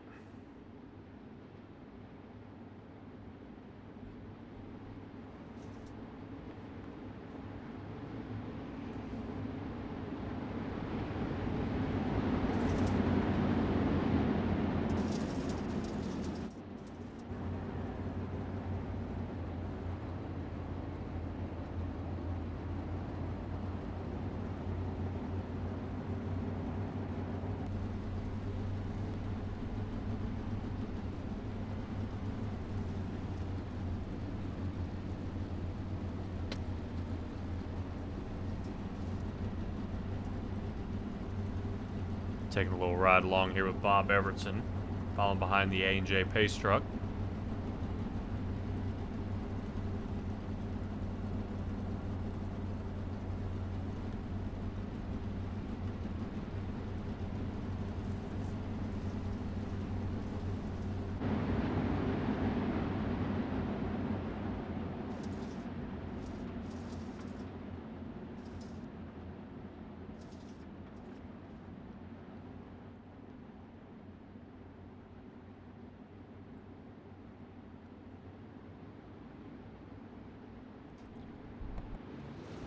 Pace truck off the surface. You know what that means. They're not going to wait any time. Barney, you're going to have to get that flag out faster than you thought as Bob Everson gets taken off here.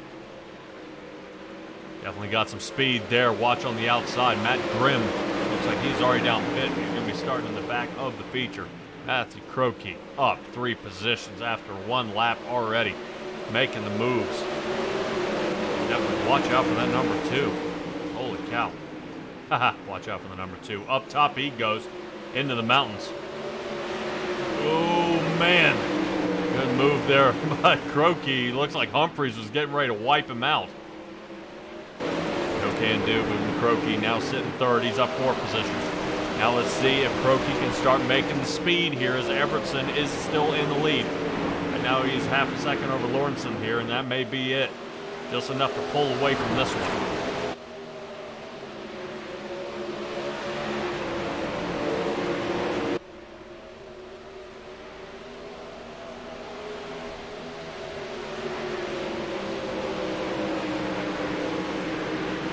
Matthew Grimm dropped 5 positions. Humphreys lost 1. 2 movers of the race. Jordan Lawrenson has moved up 2, and Croakey has moved up 4. Schaefer and Cunha still 5th and 6th.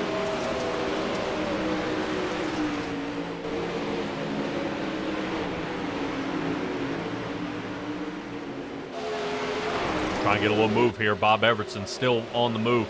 Fastest time he's ever put on the track with a 9:86 through turn 3 and 4. So Evertson's starting to pick up the pace now.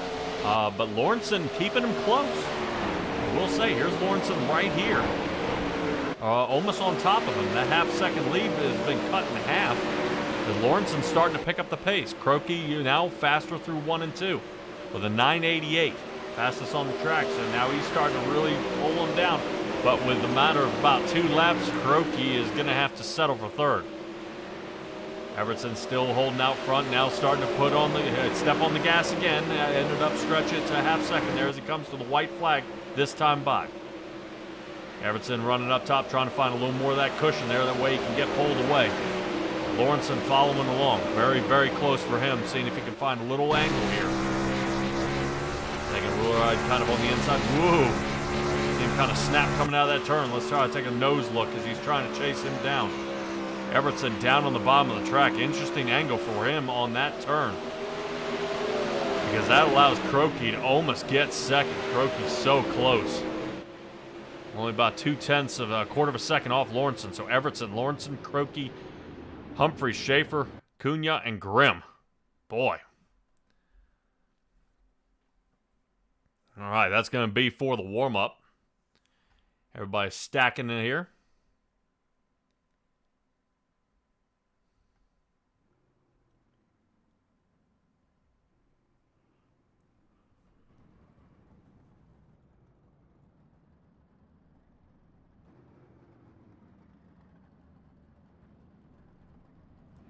All right, everybody. And we are getting locked and loaded here. Let's go ahead and take a look. Matthew Croakey should be pulling out on the track. And they're getting 3 wide here for the 3 wide salute. Jay, talk to me. Yeah, track is going to be super slick tonight. Might be some good racing. Looks like that second heat we've seen a little bit of passes able to be made. Definitely looking forward to watching this thing from the back. You know, it's been a while since I've been in a car, so. That's okay. Definitely a good way to try it out is at USA Speedway, and definitely surrounded by your Inferno buddies, man. They're going to help you out there and try to get you up to the front, but it's going to be your job to pass the rest of the guys out there as you guys line up 3 wide here for the 3 wide salute. Absolutely.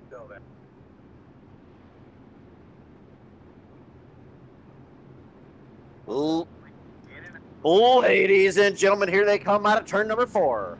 They're 3 wide to tell each and every one of you thank you for the support and views. It's the 3 wide Thunder. Thank you. All right, and we will definitely go ahead and advance this one. Croakey not want to wait any time at all. He's hammered down. Yeah, these guys get every second they can get. That is for sure. Yeah, 100%. I would too, man. Definitely, the more time you can get in, the better. All right, Jay. Getting good luck to you, and we'll hopefully we'll talk to you later on in the room. All right, hopefully. right, Jay Giddings back down to Inferno Motorsports as we get ready for the feature for tonight.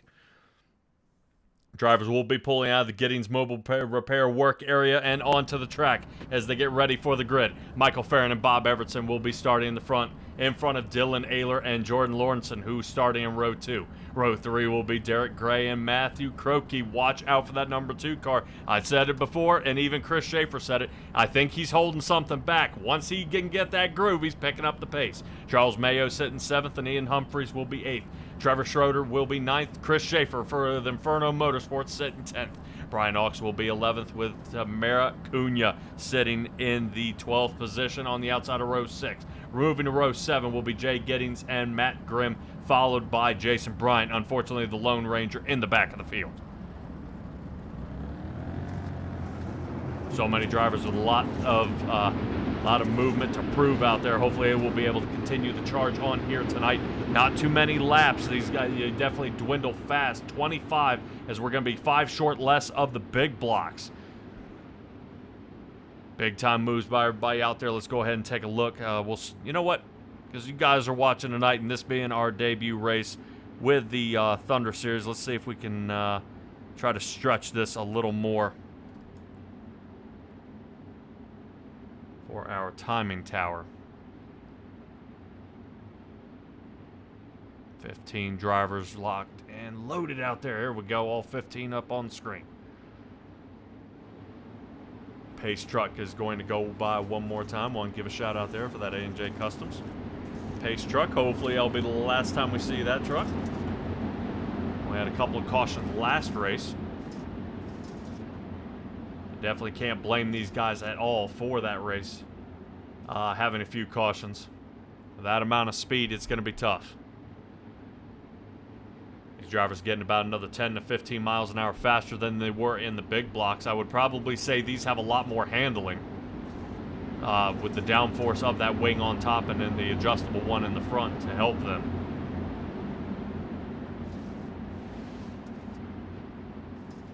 But out there in the chat, Farron 2007 saying Michael Farron looks fast.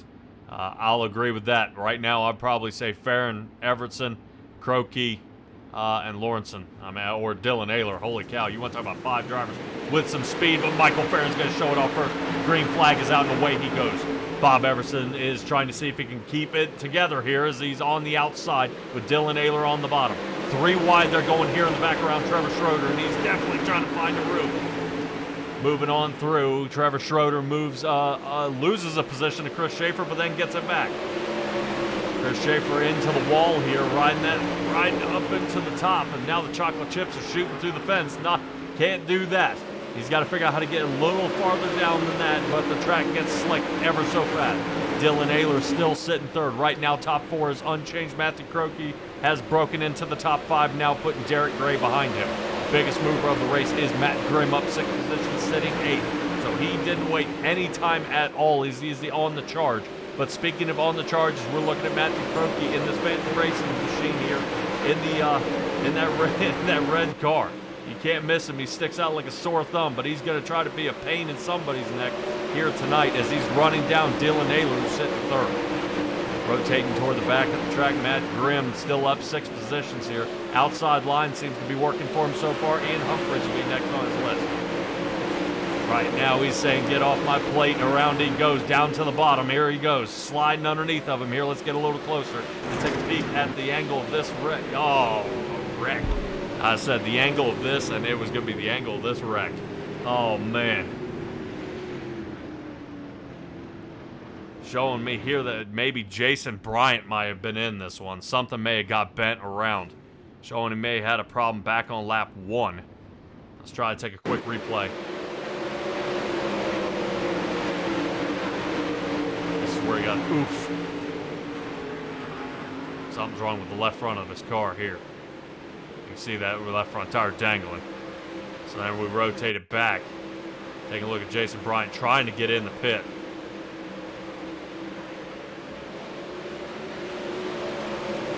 And I guarantee you right here, because he can't turn, that left front is broken off. Yeah, right there, got the drone footage out there. Left front's broken off because he puts it in reverse. It throws out the caution. Dang. Well, at least it didn't involve any more than just the one car, but that'll be our CSR Simtography replay.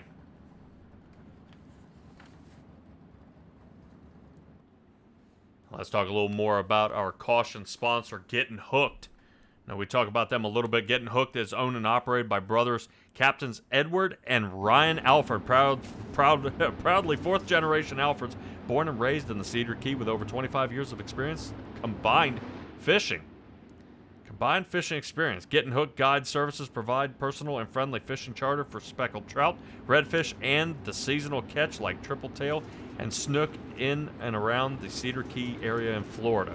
Check down the link, guys. I've got the number down there if you guys are into fishing. If I was Homer Simpson, you're going, triple tail and snook.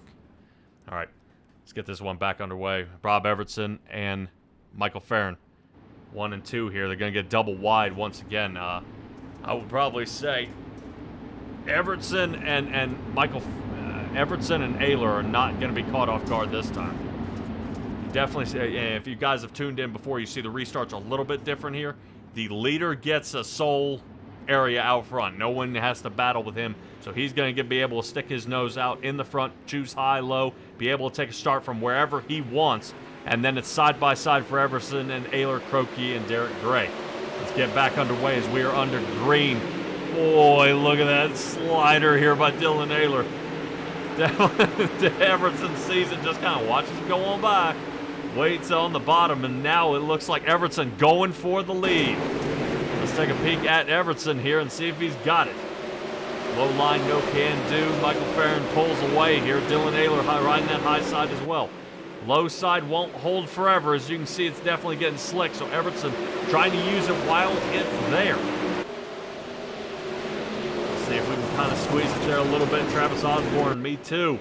Out there for Bob Everton. Everton has the lead here and is pulling away. Michael Farron ended up in some trouble. Looked like he got into the mountains of the Himalayas toward the top. Rode the wall there a little bit and lost a massive amount of speed, allowing Croakey to get him by as well as Dylan Ayler. Fastest on the track right now is Bob Everton with a 20:44 out there. Right now he is blazing fast. Anybody else who can catch him, I would probably say Croakey has moved up 3 positions so far, but on the move still is Matt Grimm. Matt Grimm sitting 6th. He's moved up 8 positions, and we got another caution. I believe Chris Schaefer may have been collected up in this one. Chris Schaefer and I believe Cunha.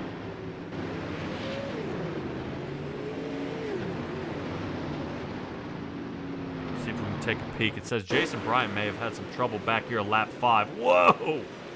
Fence riding. Whoa! Yeah, that was the caution there. Holy. What in the world happened there? He got going here. And it looked like he may have pre-set up. That turn is looking all sorts of ugly here. Let me see if we can kind of get this rolled back just a hair. I don't know quite what happened here. Let's try to break it down. Here he is entering the turn. Hits the slick. Oof. Yeah, right there. And you see where the dirt kind of gets low on the wall and then high on the wall. And it ended up bucking the rear end of his car up. So Jason Bryant kind of, the woes continue for him here tonight. As I believe he might be out of fast repairs and may be broken. So it's definitely a tough run for him. Chris Schaefer in pit now. Showing that Chris Schaefer may have had a problem out there. Let's take a peek. This is where Chris Schaefer get caught up with Cunha here. Ooh! Schaefer gets spun around.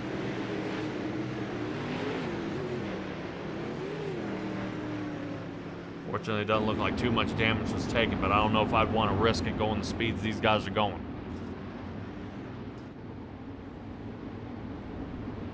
So Michael Farron was fast early in the race. Was sitting first position, now down to 4th.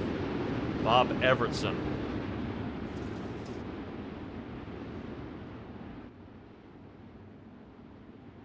Right now, Evertson's still keeping pace out there. Just he's able to get pulled away. So if you think about it right now, Evertson probably in the best position on the track, able to get that that restart he's all been looking for all night.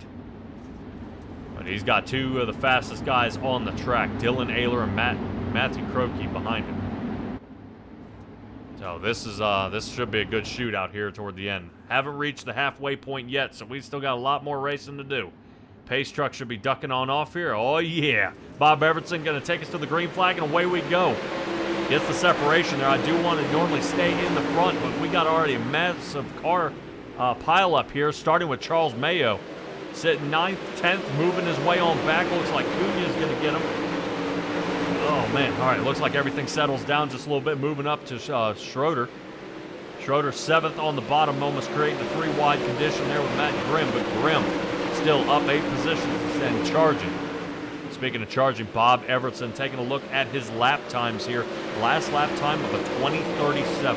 So he is actually picking up speed during this entire race so far. Let's get those best times up there and you see exactly what I'm talking about. 20:37 is his fastest time. And right now he just ripped through 3 and 4. So he is smoking right now out there on the track.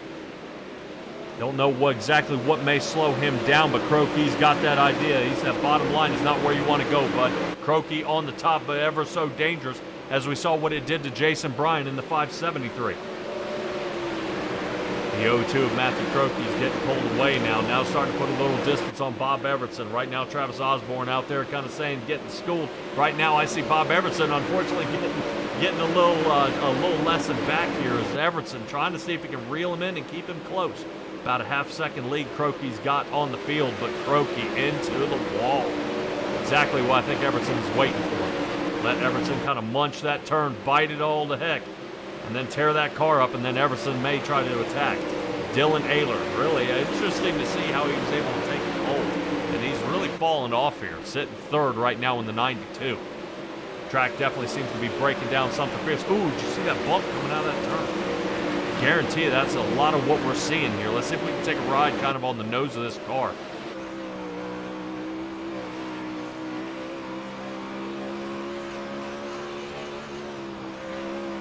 I'm along here with Dylan Ayler. Right there. See, that's bucking his car. Wow. So on the exit of 4, there's a huge blob there, and it's almost jumping the car. Holy cow. I'm gonna keep an eye on him. See if it's still much of the same. Yeah, that high line. We just saw Michael Farron take it, and there's a huge bump exiting 4. So a lot of these drivers are going to have to contend with that and figure out where the best angle is to take. I wouldn't know. I mean, that is something here. Let's take a look at it.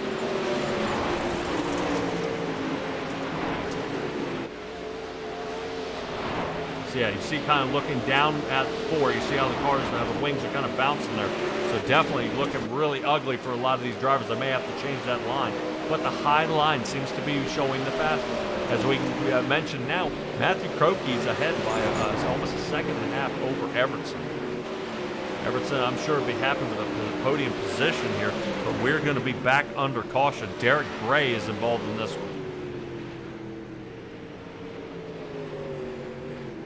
It's going to take us to another getting hooked caution replay. Hold on just a second, guys. Let's see if we can figure out what happened here.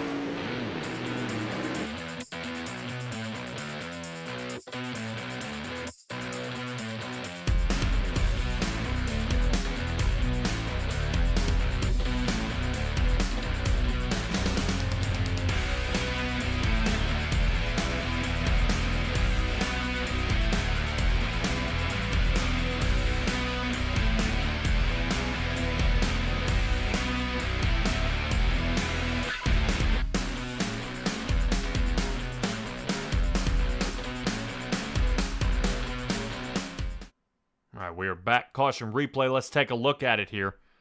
Taking a look at Derek Gray from the Goodyear chopper blimp, the Goodyear blimp here at the top. And he actually gets really, really nasty here in this turn. See right there. Makes contact with the wall and then just ends up sending Derek Gray around here. But he tries to straighten it out. Boom. It looked like Chris Schaefer may have gotten into him. Boom. Yeah, and definitely when these guys get up, you know, with that 130, 140 mile an hour mark coming out of these turns, that's exactly what you're going to see. It's just there's nowhere to go, no accidents can be made. So a couple of drivers back down pit road here.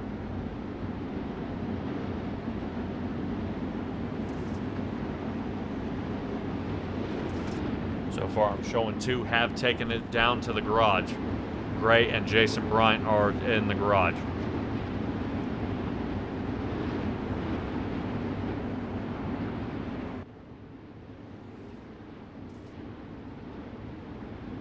Alright, we'll shave off the bottom 2 there, try to save us a little more room on this screen for all the great racing action we should have out here. This may be about a 5 or 6 lap shootout here heading to the line. Definitely not a whole lot of time for Evertson or Ayler to kind of make up some ground here. Fortunately, that almost 2-second lead will be cut in half.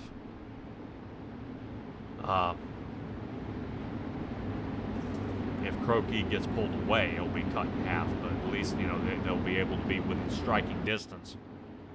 Michael Farron, too bad to see him down to 4th, but it's still a top 5 finish. And Matt Grimm, 9 positions he's made up so far this race, which is mind-blowing. So single file restart here, let's go. Evertson's gonna have to hold it to the floor here, still trusting the bottom, as Croakey's riding the top line. Croakey gets a half-second separation immediately. Evertson trying to reel him in. Matt Grimm now to 4th.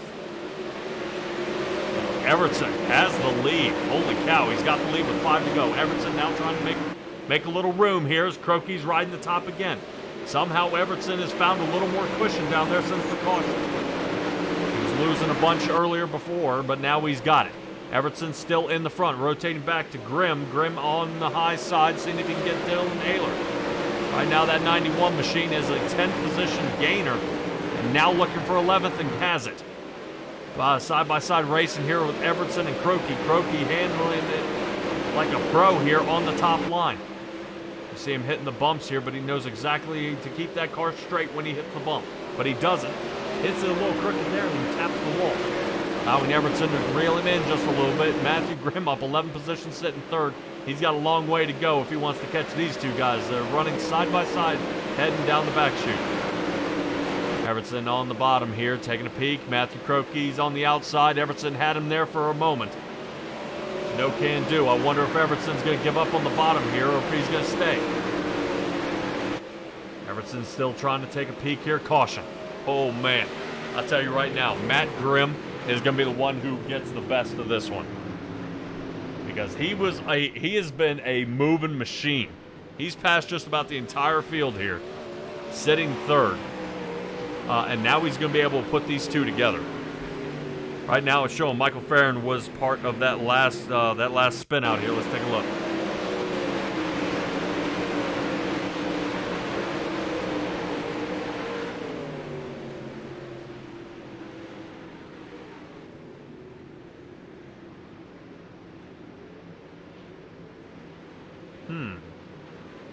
See if we can find Michael Farron. Here he is. Ooh. Man, it's so late in the race. So late in the race, so he may be taking that one back to the garage.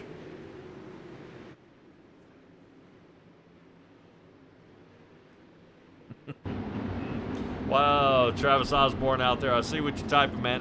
Why do I feel like that's an inside joke? Why do I feel like that is an inside joke?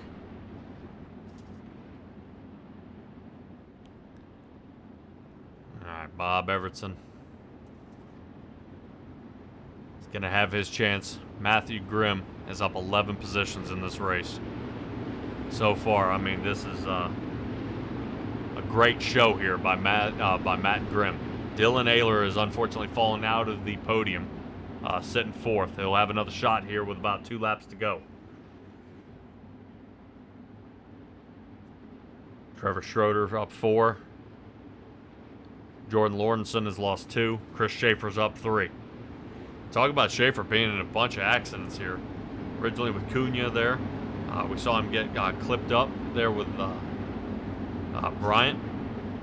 Got clipped up with, I believe, Derek Gray. Still has a top 10 here, so looking pretty solid here. We'll see how this fares. Right now, Bob Evertson's going to have a lot of work to do. And we noticed that short run, that inside worked perfectly. And Croaky started turning on the afterburners there once we started stretching out.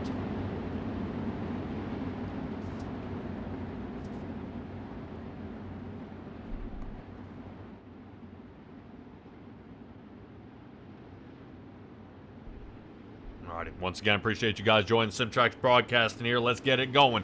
Bob Evertson letting it rip here in the Thunder Racing League. It's like a little clutch pop there. You saw the front end kind of jerk up.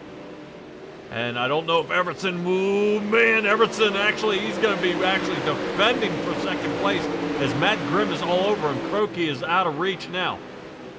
Over half a second, almost 3/4 now. Croaky's going to pull the win off as we come to the white flag, unless he clips the wall and makes a terrible mistake. I think he might have this one. But Matt Grimm, outside line, he's going to rip this one on the exit of 3. Entering 3 now, here he comes. Oh, man, talk about easy work. Easy work. Croaky bringing home the win. Everton second, Matt Grimm third.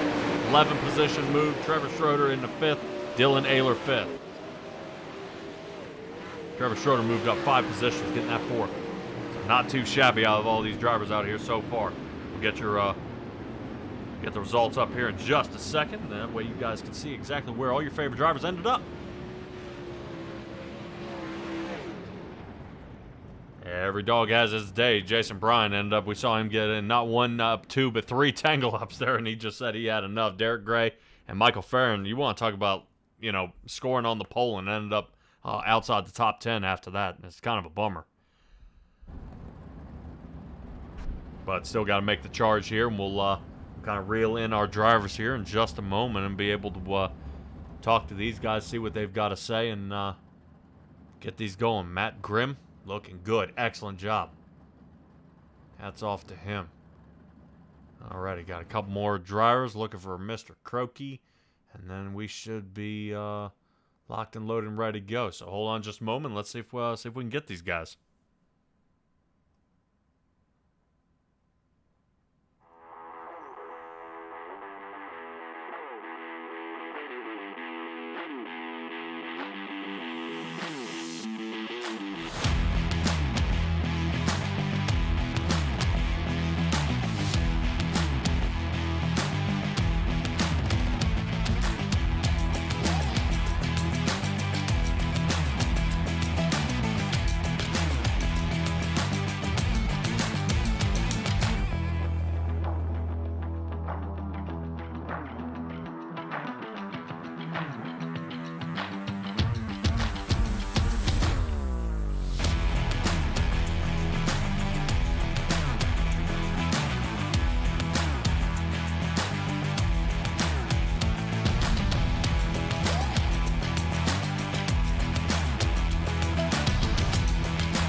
All right, everybody, we are back. Right now, Matt Grimm up 11 positions here in the race. Took us a little bit to run him down, especially with the speed he was putting out there on the track. Matt Grimm, talk to me here a little bit about the track. Really, was this, how come you ended up starting in the back here tonight? Yeah, I made a rookie mistake and didn't put enough fuel in for the heat race. I left the qualifying fuel in, so I just had to start at the back and work my way up. Well, definitely tough out there, man. I would say the amount of speed that you had, if you had started top 5, I would really second guess this and wonder if, Croaky had his work cut out for him, and Everton as well, because, man, being able to pick up 11 positions here at USA Speedway is really tough. A lot of guys just can't seem to find that right groove. We took a ride along with you and Everton. How was that bump coming out of 4? Because it looked like a hellacious bump. At the top, it was pretty bad, and at the bottom there, it was starting to form a little bit of a rut. I mean, I like it though because it gives this track character. This is one of my favorite tracks. I just never get to run it because it's just never on anyone's schedule. So whenever I get the chance to run here, it's always fun and looking forward to it. All right. Well, if you were able to compete next week, Lanier Speedway, how confident you feeling heading into that one?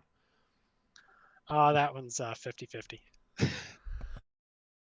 Well, what is the biggest adjustment you can make to the car to at least make it survivable? Well, these sets, I mean, they're definitely not the problem. It's more of the driver error. Sometimes I do good there, sometimes I don't.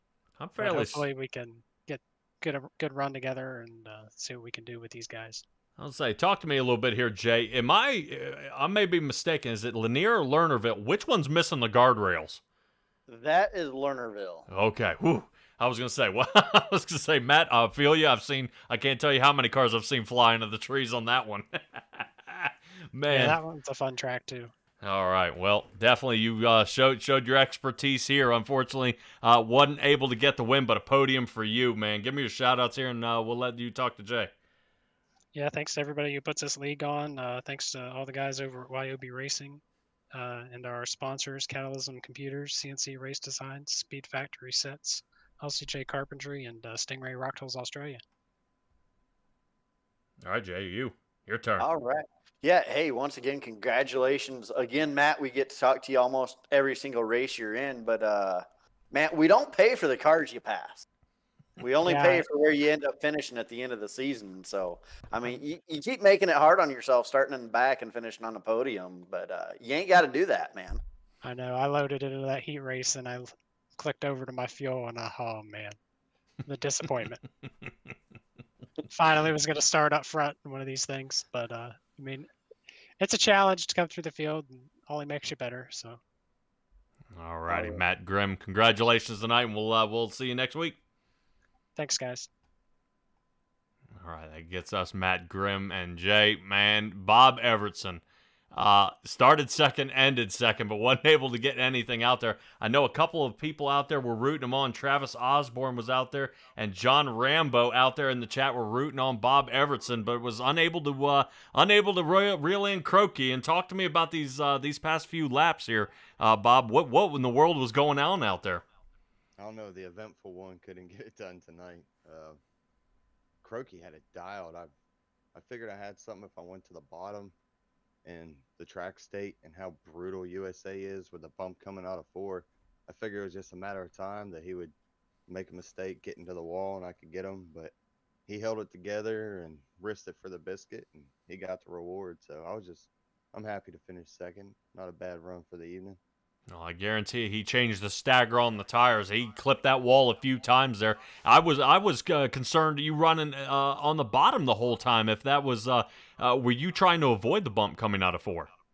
See, I'm known as a wall banger, so I stepped out of my comfort zone tonight to run the bottom. I tried it for like 2 laps and realized I was gaining a bit on my relatives. So I'm like, all right, there might be something to this, and it definitely made me feel more comfortable not hitting that bump out of 4. But like I said, Croaky risked it for the biscuit, and he got the win. Well deserved.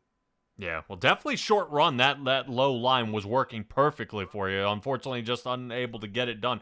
Lanierville is where we head next week. How confident you feeling heading into that track? Oh, we have Lernerville next week? I think it's Lanier. Oh, Lanier. I'm confident of both Lanier and Lernerville. So, yeah, we'll see what I can bring to the table. That's going to be a track you definitely probably won't catch me at the bottom at. So, we'll see. Anything can happen any given Sunday. So. All right, man. Definitely liking the paint job out there, especially with the old shark look there. I like that. Well, thank you. I try to give a little throwbacks. I make paints for my entire team and a bunch of other people. So, if you want to paint, hit me up. Ah, well, we'll let you do that after the shout-outs here, man. But, Jay, go ahead and give it to him. All right. Yeah, congratulations again, Bomb. Matt, awesome run. Able to keep it up there up front, and some pretty stiff competition here in these 360s. So, congratulations, man. Yeah, I appreciate it. There's a lot of stiff competition, that's for sure. Absolutely. And I may end up having to hit you up for one of them CTFX paints. here It's coming up? already in the making. All right. Well, I appreciate it. One of our mutual friends already asked me to hook you up, so All right. you'll be good to go, buddy. All right. Appreciate it. Bob Everton, congratulations tonight, and we'll see what you can do next week. Hey, thanks, buddy. Appreciate it. All right, Bob Everton. That moves us to our race winner here tonight.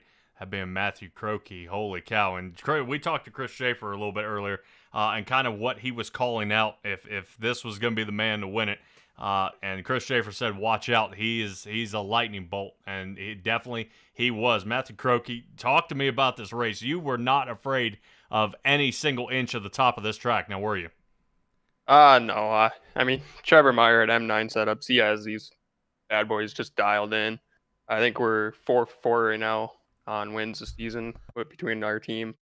I kind of screwed myself in qualifying. I hit the wall coming out of 4 and screwed my laps up. But the heat race, I just, stuck to where I was comfortable on top and picked up some spots. And then in the feature, I knew it was going to be either top dominant or go to the bottom.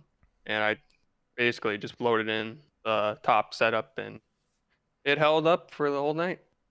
Yeah, definitely was wild. I was questioning there. I saw you kind of bump the wall heading out of 4, and I was like, oh, no, because you were definitely had some blazing speed out there. You did start back in 6th position even after the heats, though. I mean, how confident were you feeling watching, that many cars in front of you? Does it make you uncomfortable at all, or is it just another day on the track? There was most of the guys I knew they were going to kind of go to the middle to the bottom. I know one of those cautions there, Dylan was in front of me, and we made it really close off of 2, I believe it was, and that one was probably the most scared moment I was. I thought I was going to jump his right rear, but luckily we kept her going, and it just stayed on the top, and it was a rocket. All right, man. Definitely was awesome. I've asked most of the drivers, and everybody seems they're pretty confident there. Lanier Speedway, how confident are you feeling heading to that itty bitty track after coming off this 3/4 one? That's one of those tracks. I don't know if Jay lets it go and slicks off again, or you'll reset it here, but it's one of those tracks where it's going to be either top line or bottom line, depending on how the track wears in. I know Trevor will have our setup style there too, so we should be pretty fast. All right, well, congratulations on your win. Jay Gettings has a few words of wisdom for you heading into the next week. Yeah. Hey, I mean, congratulations, Matt. You guys have been on fire this season. Congratulations, and hopefully I can get up close enough to watch y'all and maybe learn a little something. Yeah, I mean, M9 setups, they're the place to go right now. We're probably one of the top teams in the sim right now. Dang. I was going to say, give me about these other shout-outs, because I see it looks like Velocity Race Designs on the side of your car, too. Yeah, that's Ross Current. He makes my paints. He's a really good painter. I also got to thank everybody back at Phantom Motorsports for taking me on and helping me out throughout my whole entire iRacing career. Power Outdoors, RK Farms, Weichel Sportswear, and then I want to thank you for the broadcast. I know you just came on along here not too long ago, and then Jay for the league. All right, Matthew Croakey, appreciate you coming out here. Next time, I'll have to ask you about this leapfrog. Yeah, it's so between my team and I, we have a little joke where every team race we're in, I kind of like to right rear people or jump their tires. So that's how leapfrog came along. And then if you take my last name, it kind of sounds like a frog. Okay. I got you. All right, Matt. Appreciate you joining us tonight. Yep, thank you. Man, oh man, Jay, what a wild run this was here tonight. Lanier is where you guys head next week. But first, let's grab the last of our sponsors here. Taking a look at the sponsors for the Thunder Racing League. Do want to give a shout out there for Inferno Motorsports, veteran and warrior one-stop shop. Getting hooked. Don't forget them. Giddings Mobile Repair Work Area.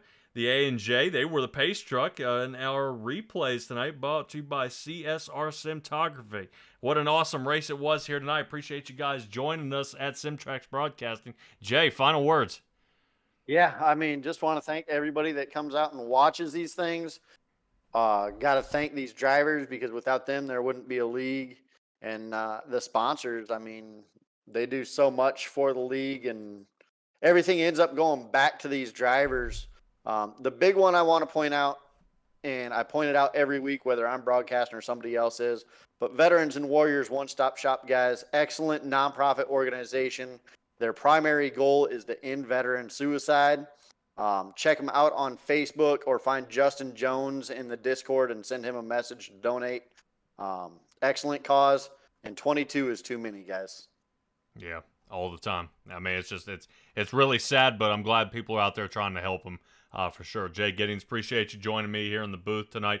Everybody, SimTraX Broadcasting coming to a close here for tonight. What a wild one it was, but we're going to see you next time in a couple of weeks. I think we're actually going to be at Knoxville next time I see you for the Thunder Racing League. So be well, be safe, be kind, and I'll see all you guys next time.